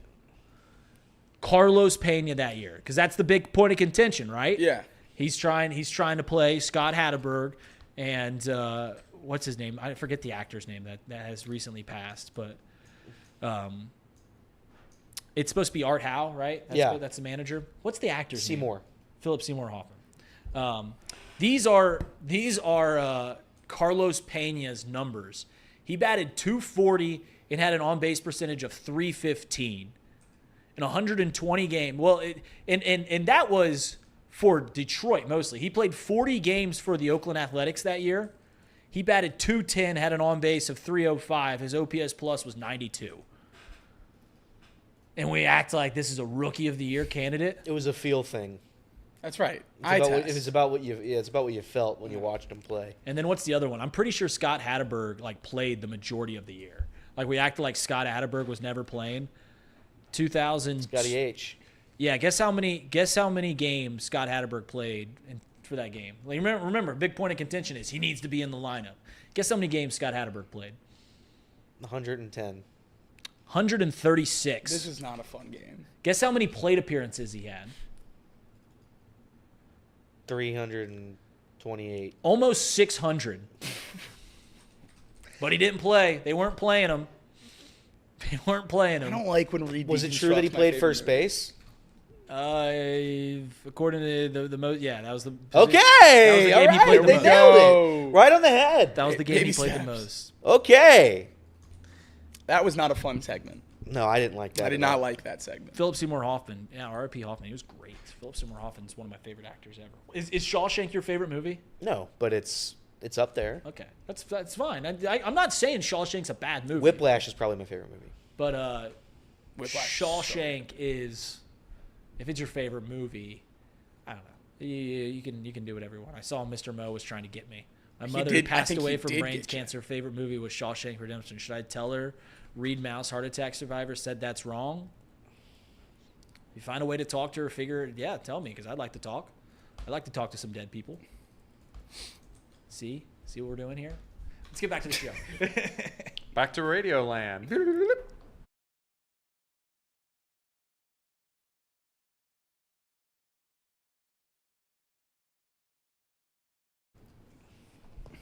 And we are back here on Off the Bench, presented by United Dairy Farmers. Reed Mouse filling in for Justin Kinner. My show just kind of scrambled at the last second, or my laptop did. But we're having fun here. We're talking a lot of Bengals, talking a lot of having a lot of fun. For those that listen to the show, feel free to join into our YouTube chat. It's a lot of fun. Mr. Mo, I was just messing with you. I'm sorry that got a little too heavy. I love every single one of you guys. All right, let's have some fun. And I told you guys I showed this before the show started. I said I was going to admit that I was wrong. It's hard for some people to do, but I'll do it. I'll do it right here. I'll admit where I was wrong about certain takes when it comes to the National Football League. if you're willing to give me a pass on where I was right or admit where you were wrong. Because I got most of these takes are contested ones, at least when I brought them out. So the first one that is incredibly abundantly clear, I defended this guy for too long. I was wrong on Trevor Lawrence. Oh, Trevor Lawrence that hurts. Stinks. Trevor Lawrence isn't very good. He's not a very good quarterback. And I held on for the longest time. And the reason I did, and I will continue to do this, the mode in which I believed in Trevor Lawrence, I will continue to do going forward. I don't know a whole lot about football. I take in people that are well-trained, that will know a lot more about it than I do, well-established, have spent decades around the game. I'll take their opinions, put them in my brain, and I'll make my own opinion. And if the overwhelming majority tell me that Trevor Lawrence is one of the best talents we've seen coming out of college, after being one of the best college football players in the last 2 decades, after being one of the best high school football players the last few years, if you're going to continually tell me that he's really, really good, I'm going to hold on to the belief that, hey, he's going to work out. He's going to pan out. I'm wrong. Trevor Lawrence, not very good. I don't know if you guys have seen this. I've seen it on Twitter and stuff like that Trevor Lawrence just doesn't like football. I have also seen that. That, like, I think someone put out this poll. They polled GMs and players, people in the NFL, about who's the most likely person to pull like a Andrew Luck. And overwhelmingly, it was Trevor Lawrence. Yeah, just like made his money, all guaranteed. Yeah, just gone. Just quits tomorrow. And if you don't have a passion for the game, if you don't love it, you can't be great. You really can't. I mean, that's the one overlapping thing that we see of all the GOATs, of all the greatest of all times. Yes, the talent's there, but more than anything, it's their just unwavering want to be the best. Their unwavering want to just be that guy. You talk about Michael Jordan, that's what you hear. You talk about LeBron, that's what we hear. When you talk about Tom Brady, Peyton, they just want to be the best. And I don't know what Trevor Lawrence's workout. I'm sure he works very hard, but there's things coming out that he's just really not that interested in playing football. And it could be like he's always been the best. Like he was the best high school player. How hard did he ever have to work until now? Right. And he was the best college player. He's just naturally talented, and now he's got to take the next step. I mean, best college player as a true freshman. Right. Like there was no ramp up for him there, and I don't want to sit here and question the work ethic of a guy in the NFL because you obviously have to work hard to get to that point. Sure. But I think it's been a massive step for him from college to the NFL and what's required of him to play at a high level. And I just don't think it's coming as easily to him. And it's never good when you hear the stuff bubble up that a guy might not like football because you can't compete in the NFL if you don't love the sport and you're not willing to work and continue to get better. You got to pour everything into it, especially when you're in Jacksonville playing on a team with not a whole lot going on great around you. I mean, your wide receiver one is Christian Kirk. I mean, Brian Thomas has been doing some good stuff as a rookie, but Gabe Davis, I mean, not exactly a lot of talent down there to write home about. So Trevor's going to have to take a lot of that burden on himself, and I just don't know that he's able to do it mentally and just skill-wise. I don't know that he's good enough, which is a shame because he was the top high school recruit and the top college recruit. He's still got the skills. I don't know. Does he? I don't know. That's what I mean. I'm starting to not know. It's interesting. And people, I see people that like defend Trevor Lawrence. I see someone just talk about all the drop passes that the Jags have had, and that certainly affects, no doubt. There's no doubt that it affects Ravens the game wide at some receivers point. drop some passes too. But you can't defend you constantly there's too much evidence to defend it anymore. There's too much evidence. Like you can push back as much as you want, but let's just call a spade what it is. Do you guys want a little victory lap? Because you guys told me about a year ago that Trevor Lawrence stinks. I'm a huge Trevor Lawrence hater, so I revel in every single game that he goes out there and stinks it up. Yeah, he's my most hated player of all time. I think Elliott was the most woke on this one. Well, just because I thought that he had everything in the world at Clemson, and then you get to the NFL and you take away everything in the world, and it's evident that you can't work when you don't have everything given to you. And I don't think he can work without everything given. There's still talent on the Jaguars offense, and that they still don't win games. They still don't score points. I don't know. Trevor Lawrence, I was never in on as an NFL quarterback. I would have been upset if the Bengals had drafted him. The extension is crazy because I can't blame him for drafting him because that was such a quote-unquote sure thing. You have to draft him. Well, the extension is not crazy because it's what we talk about oftentimes. It's like if he doesn't work, then what's it matter, right? Like if Joe Burrow doesn't work here in the Bengals, like what's it matter if you lost $250 million? Like, you know what I'm saying? Like it's just it is. Joe Burrow has unequivocally worked. Right. Correct. What I'm telling you is like Trevor Lawrence, if he didn't work, they're just going to scrap it all down and they might lose the team to the city. Yeah. The city might lose the team. So it was just kind of like sure, we'll do this. We'll do this because what else are we going to do? And he has one of the best postseason comebacks of all time. He does. That's not nothing. It's not nothing. I guess. And it's also worth mentioning that not only did they have one of the best postseason comebacks of all time, they were 8-3 last year. Yeah. They were the 1 seed through 12 weeks. Because through 12 weeks, they were the 1 seed in the AFC. The Eagles did. Yeah, they correct. Jake Browning broke them. Because, I think they played like one game before that. Trevor got hurt in that game. Yeah, no, Trevor got hurt, and that's where it all started. And they've won one game since. I think they've won one game since that day. So he's not the worst quarterback in the NFL. No. He's not close to the worst quarterback. He's just not the worst $50 million quarterback in the NFL. Yeah, it is true. He's not. Yeah, he is. Who's worse? Deshaun. Not 50. He's 45. 46 technically. But yeah, I understand Reed's sentiment there. I said 50. He's not the worst. He's just not a franchise quarterback, and you can say whatever you want in Jacksonville, soon to be London. But I'm out. I was out on him before he got to the NFL, and I've been proven right. Who's going with the Jags? One other team has to go with him. Well, I think they won't have a London team till there's 4. Why were you out on Trevor going into the draft? I didn't think he was a very good. I thought he was a good college quarterback. There are some guys that are great. He looked unbelievable. Johnny Manziel was a great college quarterback. Tim Tebow was a great college quarterback. He looked like the best. He was the best like since Andrew Luck. Like he was unbelievable. He was a great pocket passer. He wasn't a fidget spinner. He was unbelievable. Yeah, I just had a gut feeling. It was a gut feeling that once you take away everything that he was given at Clemson and you get to the NFL and you have to deal with adversity, he hasn't dealt with that. He really didn't have much at Clemson. Yeah, I was like, what do you have? T wasn't there. Justin Ross, he made look like an All-American. Justin Ross. I'm going to have to go back to the rosters, but he was the reason that they were unbelievable. Great. He was the reason that they were unbelievable. Yeah. He really was. Like he was one of the best college football players that we've ever seen. And it's clear that he didn't work. All right, let's go where I was right now. Let's go where I was right. That seemed quick.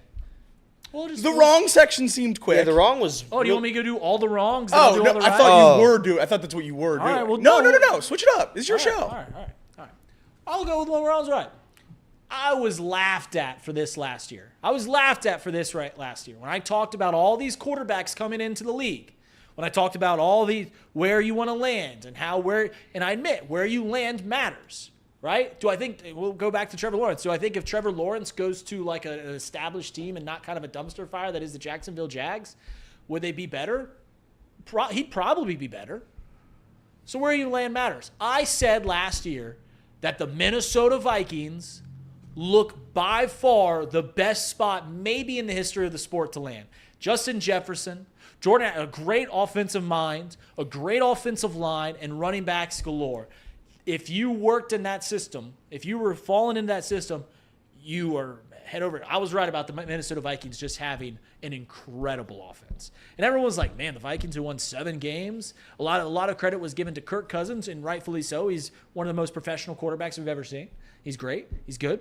But, Sam Darnold, you throw Sam Darnold in there, it looks amazing. I bet you that if J.J. McCarthy was healthy and playing, that would they be undefeated? Probably not, but they'd look really good. Yeah. They look dang good. So I was right about the Minnesota Vikings. I think you were right about the Minnesota Vikings. I didn't think it would work.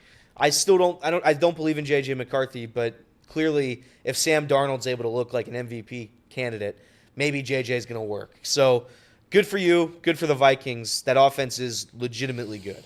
Legitimately good. I've been a 7th-year bump guy the whole offseason, so this is both of us. You know what's funny is I actually made that take when talking about Justin Fields. Like, you guys told me that's a part of my take thing, right? I actually made that when arguing Justin Fields. Like, has there ever been a quarterback that has exploded? Because everyone has always told me about Justin Fields. Like, he's He's elite. Yeah. He's great. He's unbelievable if you just defend him, if you keep him upright and let him do his thing. And I was like, have we ever seen that ever? Ever? To where like a dude has been bad. Justin Fields was bad in Chicago. And then just popped. Like even Baker, what he's doing now, he wasn't elite until this year. He looks like one of the best 5 quarterbacks in the league. He was good in Cleveland. Justin Fields was bad in Chicago. Like Geno, if you want to compare him to Geno Stone, that's fine. Geno Stone's a fine quarterback. He's a good quarterback. He's whatever. He's not a franchise guy there, but he can win you games. I was just always pushing back. I was like, have we ever seen that pop? But Sam Darnold's doing it. Sam Darnold is doing the dang thing, and I think JJ's going to be all right too. I think JJ's going to be all right. Do you think there's going to be regression at some point this season with the Vikings offense? Let's not spoil my top 10. Okay, all right. Let's not spoil my top 10. Okay. This is setting up for the most beautiful J.J. McCarthy collapse of all time, because if this works perfectly with Sam Darnold, They win 12, 13 they go to games. they win a playoff game. The offense looks great. J.J. takes over next year and just. That'd be so great. Oh, that'd be beautiful. Take his shoes off and meditate and just lose 10 games a year. Oh, there's nothing I want more.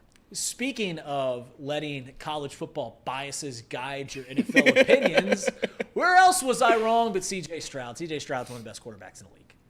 I pushed back on it all last year. I did. Everyone was telling me, especially, it really exploded after they beat the Bengals.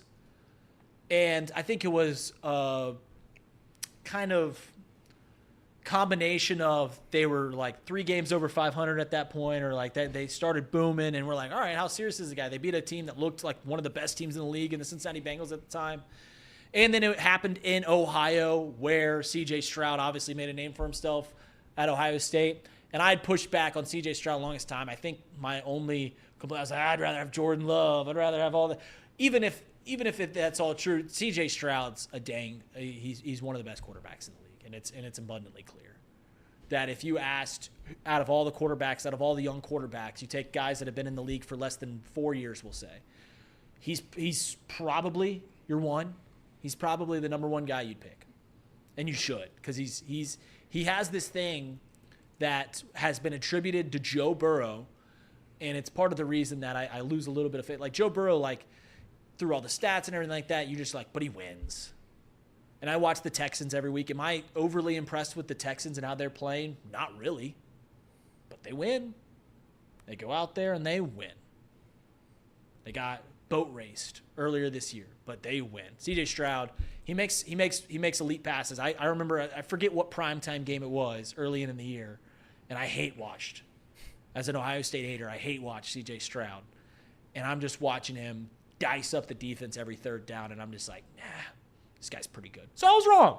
I was wrong there. That's good. I was wrong there. I'm glad. Yeah, no, it's been great to see CJ, thrive in the league and be really, really good. Before the season, I thought it was crazy to put him as a top 5 quarterback. I just 11, 12 starts to have a guy that's only played that many, hasn't even started a full season, be a top 5 quarterback. I thought was a little bit crazy, but he's proving it yet again. So I think he absolutely is at this point. He's a stud, and he's going to be for a long, long time. Houston somehow has drafted 2 generational quarterbacks on their 2 shots in the last decade, which is unbelievable. I mean, say what you want about Deshaun Watson now, but when he was in Houston, he was unbelievable. And then to just do it again right afterwards with C.J. Stroud, I mean, that whole Watson ordeal could have set that organization back for decades, and they turned around and they were immediately competing right away. So kudos to them for how they've handled it, and C.J. Stroud turning around the whole Ohio State QB narrative, or at least a little bit. So that those certainly narratives, helps. Even as an Ohio State hater, I hate those narratives because I think they're dumb. I think when you look at a powerhouse in college football and you're like, well, where's the great quarterback? I mean, like, how many great quarterbacks have there been? 25, 30? And, like, they got to have 4 or 5 hits to give them some credence. Like, I think that's dumb. Congratulations, NC State. You're the only school that produces good quarterbacks. Cal, right? It's like, Cal. okay, whatever. I've always thought that take is ludicrous. I'm going to give one more where I was right before we go to break, and then we'll probably wrap up the show doing this. And then for the radio or for the YouTube, I'll do my top 10 at the end of this. But where I was right, and I feel comfortable doing this 6 games in. Ooh. I feel comfortable doing this 6 games in. Caleb Williams looks pretty freaking good. Caleb Williams looks really good, guys. There we go. That's an organization that has never had a good quarterback. The best quarterback in that organization's history is Jay Cutler. That's right. And I think by the end of next year, you'll be able to crown Caleb Williams as the best quarterback in Chicago Bears history. It's the oldest franchise in the National Football League. It's got them 4-2, and you can say that they've beaten 4 one-win teams, whatever. They don't schedule the games. The NFL schedules them for them. They've beaten the teams that they're supposed to beat. And every week, not only are they 4-2, but every week he looks a little better. Right. And that's what you want to see from a young quarterback. It's not that 400 yards one game, 150. It's gradually getting to where we put. And similar to what I said about Trevor Lawrence earlier, is that if every scout, if every GM, if every college guy that watches all these guys play in this league tell me that he's the best prospect we've had since Andrew Luck, if he's maybe the best prospect we've had in the last 20 years, I'm going to believe them. It's easy to do the everyone's a bust because you look so right when you're wrong or when you get it, right? That entire class, the Trevor Lawrence, Zach Wilson, everyone, all those guys are bust. You consistently say that every quarterback's a bust. You're going to be more right than you're wrong. But that's just a lazy thing to do. Caleb Williams pretty clearly is a guy, and I think the Chicago Bears are going to be a team. That NFC North is quite the division. It's the best division in football, and they took that crown very, very quickly.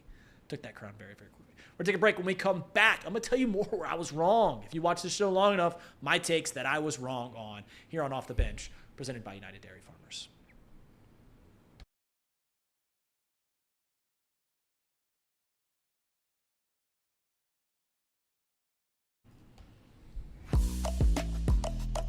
All right, we're back here on Off the Bench. Remouse filling in for Justin Kenner. Thank you to Kenner for letting me talk pigskin with you guys. Yeah. For a 7% chance I go to Champions Grill tonight. It's increasing by the minute, though. You're at 8% now. Nice. Ooh, nice. I live don't know what I did in those last 10 minutes that turned it around. Some value on the live odds. Yeah. Love that. All right, so where I was wrong, this one's going to hit home. I've made this take twice now. And I felt very passionate about it when I made it. And I'm going to say I'm wrong at the moment, but I'm also allowed to turn it on its head if I come back. But I'll punt for now. I have the opinion that Cincinnati Bengals fans need to shed their old fandom. Everything that you've thought of being a Cincinnati Bengals fan, the team's cheap, we don't do things right. This organization just doesn't seem to click like others do, especially other teams in our division. The Ravens may be the best ran franchise in the league, certainly up there. The Steelers, one of the best franchises in the league. I told you to shed the old fandom. We play Steelers. We're never going to come back. All that. We're just a losing franchise. I told you to shed all that. I might be wrong. I think there's still bungle in us. The Cincinnati, that's what everyone from outside town always like to, you're the Bungles, not the Bengals, the Bungles. You always do it wrong. We're closer to the Jets and the Browns than we are the Ravens and the Chiefs. That's probably true. I think I gave way too much credit to Joe when Joe came out. And I was like, I think this dude, after seeing what his first 2 years as a starter for our team for the entire year, took us to a Super Bowl and to an AFC Championship. I was like, man, he's going to take us to the promised land. I still think he can. But can or will? Because you're usually a will guy, and that was a can.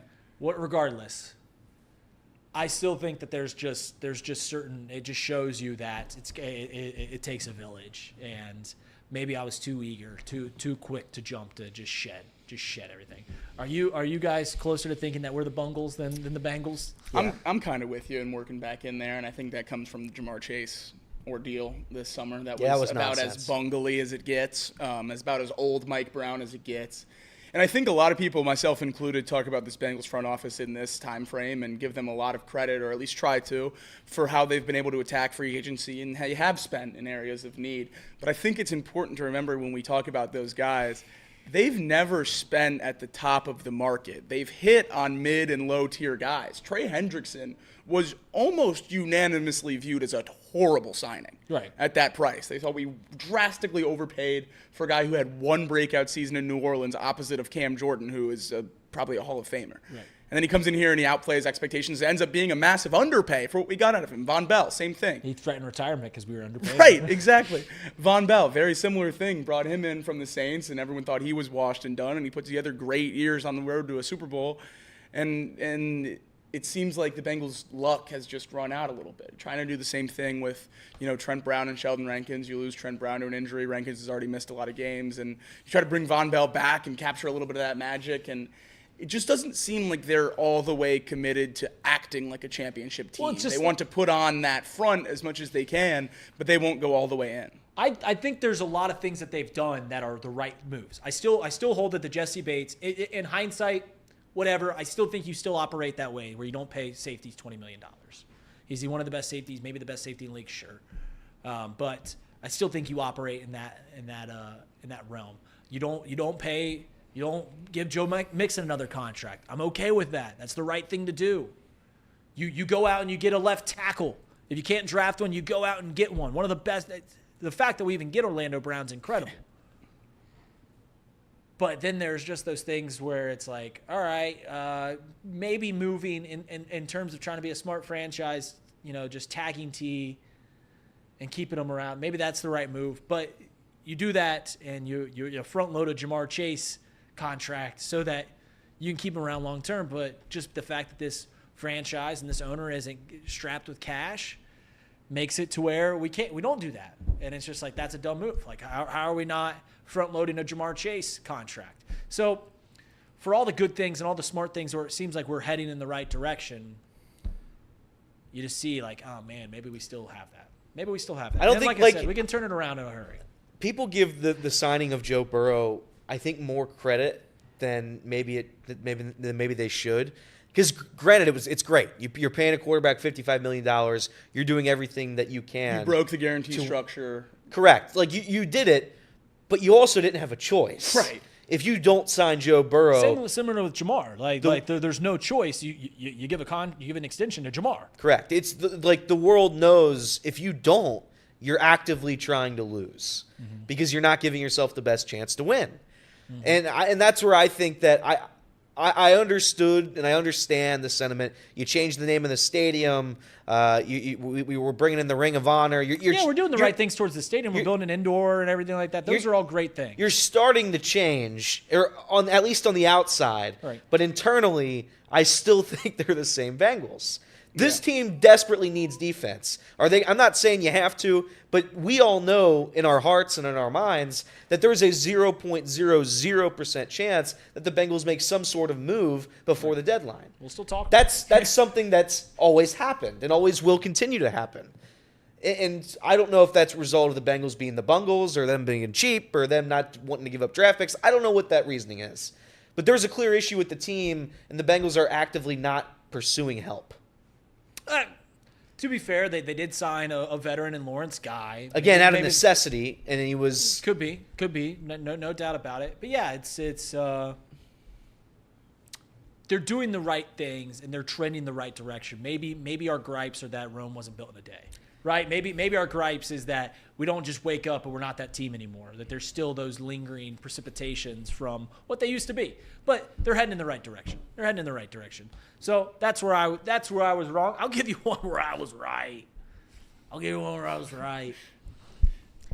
Nick Sirianni, you're a fool. Golly, Nick Sirianni, you are a fool. I said that the Philadelphia Eagles should have fired this dude in the offseason. They should have fired him 12 minutes after the playoff game happened. When you are 11-1, 10-1, whatever they were, and you lose out, and then you go play a playoff game and get blown out, and not only do you get blown out, but the team clearly just didn't want to be there. Clearly just gave up. And you turn around and you turn this franchise that has the pieces. They have all the pieces. They've got a great line. They've got great weapons. They got a pretty decent quarterback. They went out and they got an elite running back, whatever that's worth. They got a good pass rush. One guy that they traded for doesn't even want to play for the team. They've got a good D. And you're taunting your fans?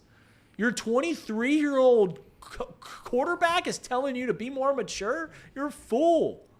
The Nick Sirianni, there is no one. If Vegas, I don't know if they're giving out, if you can find these lines. Next coach to be fired? I don't need next coach to be fired. I just want odds that Nick Sirianni is the head coach of the Philadelphia Eagles come week 1 next year, because it should be minus 1,000, minus 10,000. There's just no shot. They have to win the Super Bowl. They literally have to win the Super Bowl for Nick Sirianni to come back. And spoiler, they won't. They won't. Yeah, Nick Sirianni's a fool. What if for every bad take you made, you'd come up on the show and then you just have your dog sit next to you? That would be a good idea. And that way, nobody can yell at you because you just have a shield. You have your dogs as a shield. Nick Sirianni, bringing his kids up. Nick Sirianni bringing his kids up during that press conference is outrageous, terrible. But good for him, I guess. He's still the head coach. He's a kid. He's legitimately you're deflecting punishment. And yeah, you're using your kids as a shield. Like that's childish. It's childish behavior. It appears Nick Sirianni is plus 225 to be the Eagles' Week 1 head coach next season. What? Mike Vrabel at 300, Bill Belichick at 450, and Ben Johnson at 750. You can't take the field? The field is plus 1,400, but there's a lot of coaches listed. No, I'm saying like you can't take like Nick Sirianni. Nick Sirianni versus the field? Right. No, that at least not what I'm saying. Because I would, the mortgage on that one. There's just not a chance. It's crazy. It is crazy. And you know what? The other one where I was right about another fool is Aaron Rodgers. Aaron Rodgers. I'll give the Jets credit. This is a dangerous time to do this. I will give the Jets credit because they understand that the bed that they got in with Aaron is going to get blown up regardless of how good they are for the next 2 years. So they're just like, all right, our chips are already on the table. Might as well throw a couple more out there. They're pot committed. Yeah. They're pot committed, as poker players said. They're pot committed to Aaron Rodgers. And maybe the Jets, who play a weak schedule, maybe they turn around, make the playoffs and everything like that. But Aaron Rodgers has, I think someone did a like his stats compared to like Derek Carr since his last MVP season, last 3 years. Passer ratings in the mid-80s. He's just not the same guy. He's not the same guy. And here's what's frustrating about Aaron Rodgers. Is it like everyone, because, I mean, no one knows my politics, but everyone thinks that that's why I don't like Aaron Rodgers. It's not why I don't like Aaron Rodgers. What I don't like about Aaron Rodgers, and this is what a common theme that I have in my life, is people that think that they're smarter than they actually are. Aaron Rodgers he was chasing Peyton Manning and Tom Brady, and those guys clearly are way beyond what Aaron Rodgers is, right? In terms of team success, in terms of all these things. And Aaron said he saw Tom leave his franchise and go somewhere, and he's like, well, I can do that too. And where does he go? Where does Tom go? He goes to a division that's terrible. He goes to a team that has pretty much everything offensively and has a pretty good defense at that. They were just needing a quarterback. Aaron goes to a notoriously bad franchise and a tough division and a tough conference. He leaves the weaker conference, although the NFC is better now. He leaves the NFC, which was bad, for the AFC that has Patrick Mahomes, Josh Allen, Joe Burrow, Lamar Jackson. He goes to that conference for a team that's a perennial loser. And he's losing. And he's just so tired. He always throws people under the bus. What other quarterbacks do that? What other quarterbacks stand up at the podium and go like this is how Patrick Mahomes, this is when he loses, he can have wide receivers drop 12 passes in a row. And he'll go up there like, I probably should have thrown better passes. Like I should have been better. That's on me and all this stuff. Aaron goes up there and he'll give you a dissection of what happened on the play, of why he was right and the wide receiver was wrong. That was a tough one. And then like he's acting like he has nothing to do with the firing of Robert Saleh. How do you pronounce it? Salah. He's acting like, what are you talking? We all know we all know you have something to do with this. It's crazy. Sorry, you're out on Aaron Rodgers. He's one of the greatest quarterbacks of all time. And when he throws the ball, it still looks pretty. But here's the problem. It's like his whole game was that he moves around. and he gets it over, and then he throws a pretty ball. He can't move around anymore. He's old. He's coming off an Achilles. Yeah. Well, remember last year? Remember last year when he was going to be the first player ever to come back from an Achilles? The same season year. he got it. Yeah. Same year he got it. And we're like, oh, that's clearly him just like trying to like show that he's super. Like he's like, it's clearly like a publicity stunt. Like he's not actually going to come back and play because they're playing for nothing. And after that whole story leaked, and we like everyone gave him pushback, like, Aaron, what are you doing? You're not going to play. The games are nothing. Like what are you doing? He's like, oh, I didn't do that on purpose. That wasn't me. Like what? Yeah, that was the big one where they kicked him off of it. They put him on the active roster, so some guy lost his paycheck. Yeah. And then like Aaron's like, oh my bad, here's your paycheck. Like it's like what are we doing, Aaron? You wouldn't have done that if you wouldn't have got all the flack. He also owes whoever for the Ryan Braun thing. That's an old one. Remember that one? What? Like 15 years ago, Aaron Rodgers came out and said when Ryan Braun got pinched for steroids, he said that he would bet his next year's salary that Ryan Braun didn't do steroids, and then Ryan Braun later that year got pinched again for steroids. And everyone's like, all right, Aaron. Where's the salary? Where's the salary at? That's hilarious. And he's like, he just never brought it up again. Damn. That's Yeah, funny. I mean, would you give up $20 million or whatever he's getting paid at the time? MVP ED, Ryan Braun. Right. But you know what? Aaron, he's tired. Just wait till these Jets rip off some wins. They will. 6 yards away from 300 on Monday night would have ruined that whole thing. They will.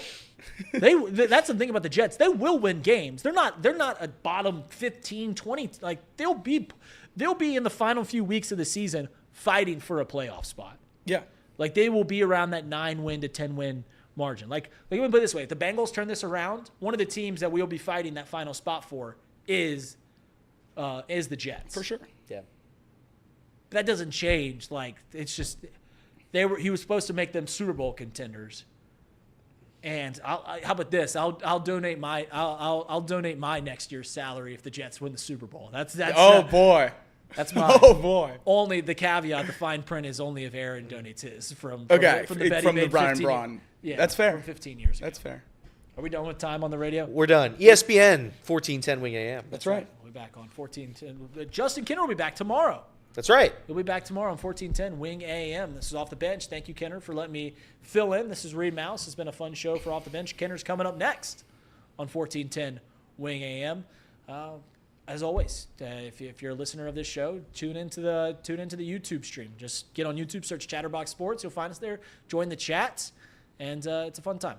So we'll see you guys next time I'm around, but this show will be back tomorrow on 1410 Wing AM.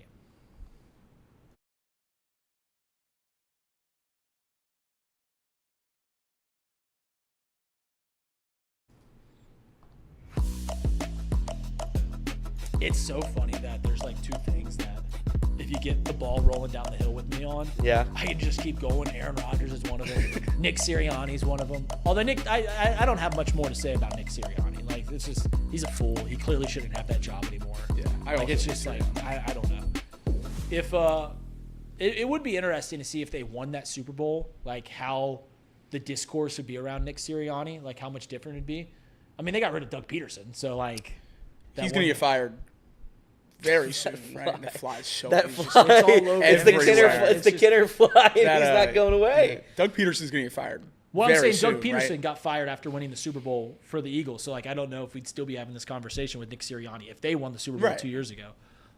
But if he gets fired from Jacksonville, though, I mean, Peterson full Super Bowl is beating Brady Belichick. Yeah, it's crazy. It's you guys really need to watch that documentary on New England, their dynasty, and when it comes to that Super Bowl, like the conversation about why Malcolm Butler didn't play is crazy. Yeah, I mean, like it's.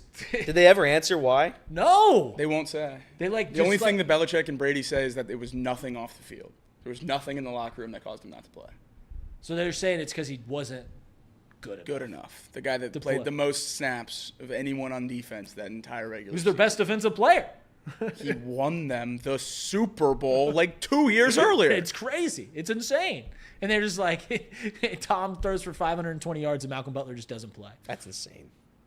Yeah, that's the best Tom's played in a Super Bowl, right? Yep. Statistically? By far. It shows you just how frick this fly, man. This fly is silly. I mean, it will not get further than this far from your head. No, it just keeps. It's trying to go in your mouth. I think so. Trying to shut me up. Everyone is. Hasn't worked yet. Hasn't worked yet. All right, Casey. Yes, sir. How are you, by the way? I didn't call on you a whole lot. I know. I'm good. You good? I'm just here producing. I sent an email about the top 10. Did you get that? I did. There was a mistake on it because you had two teams. You had the same team twice. Oh. So I flipped reader. it. I flipped one of them. I think you're. So you just put another team in? Well, you completely forgot like any of the NFC South teams. And I didn't yeah, know if you would like the Bucs or the- no. That number 10 team was supposed to be one of the NFC South teams. Which one do you like? Well, it is. I'm assuming currently. it's Bucs because that's what I put on there, and that's who we're gonna talk about first. Sure. Yeah. Number 10, the Tampa Bay Buccaneers. Yeah, Tampa Bay Buccaneers. There's no doubt about it when it comes NFC South. I think you can go either way with this, with the 10 spot. I think you can go Buccaneers or you can go Falcons. It's just kind of the flavor that you like, right? You've got a really good line. You've got an experienced quarterback with Kirk Cousins over in Atlanta, or you like all the offensive weapons. Baker Mayfield playing the best ball of his life. I think there's going to be some regression there. I know he's maybe one of the top MVP candidates right now, rightfully so. Leads the league in passing touchdowns, and he's playing great ball. I'm actually happy for Baker Mayfield and what he's been able to do. But listen, the Bucs are playing great football right now. There's no doubt about that. And that NFC South, I think before the year, we laugh at it because that was historic, like the last few years, the worst division in football. Yeah. It's a lot of fun right now. It's great. Now the Saints are done, but those two teams that I just mentioned, the Falcons and the Bucs, it's going to be a fun little race towards the end of the year. I wonder if they play each other the final week of the year. I don't have their schedule. I'm not going to look it up, but that's going to be a fun end to the season. Coming in at number 9, another NFC team. Other guys have this higher, and I'm going to put the Commanders right at number 9. Right at number 9. And the reason is Jaden Daniels looks for real. And I didn't do this where it was Reed right. I think before the year, Sean Connor got on my case because I said the Commanders are a playoff team. They look pretty clearly like a playoff team. They look like probably the best team in that division. Right? They look like they're going to win that division because the Eagles have Nick Sirianni as a head coach and the Cowboys are a dumpster fire.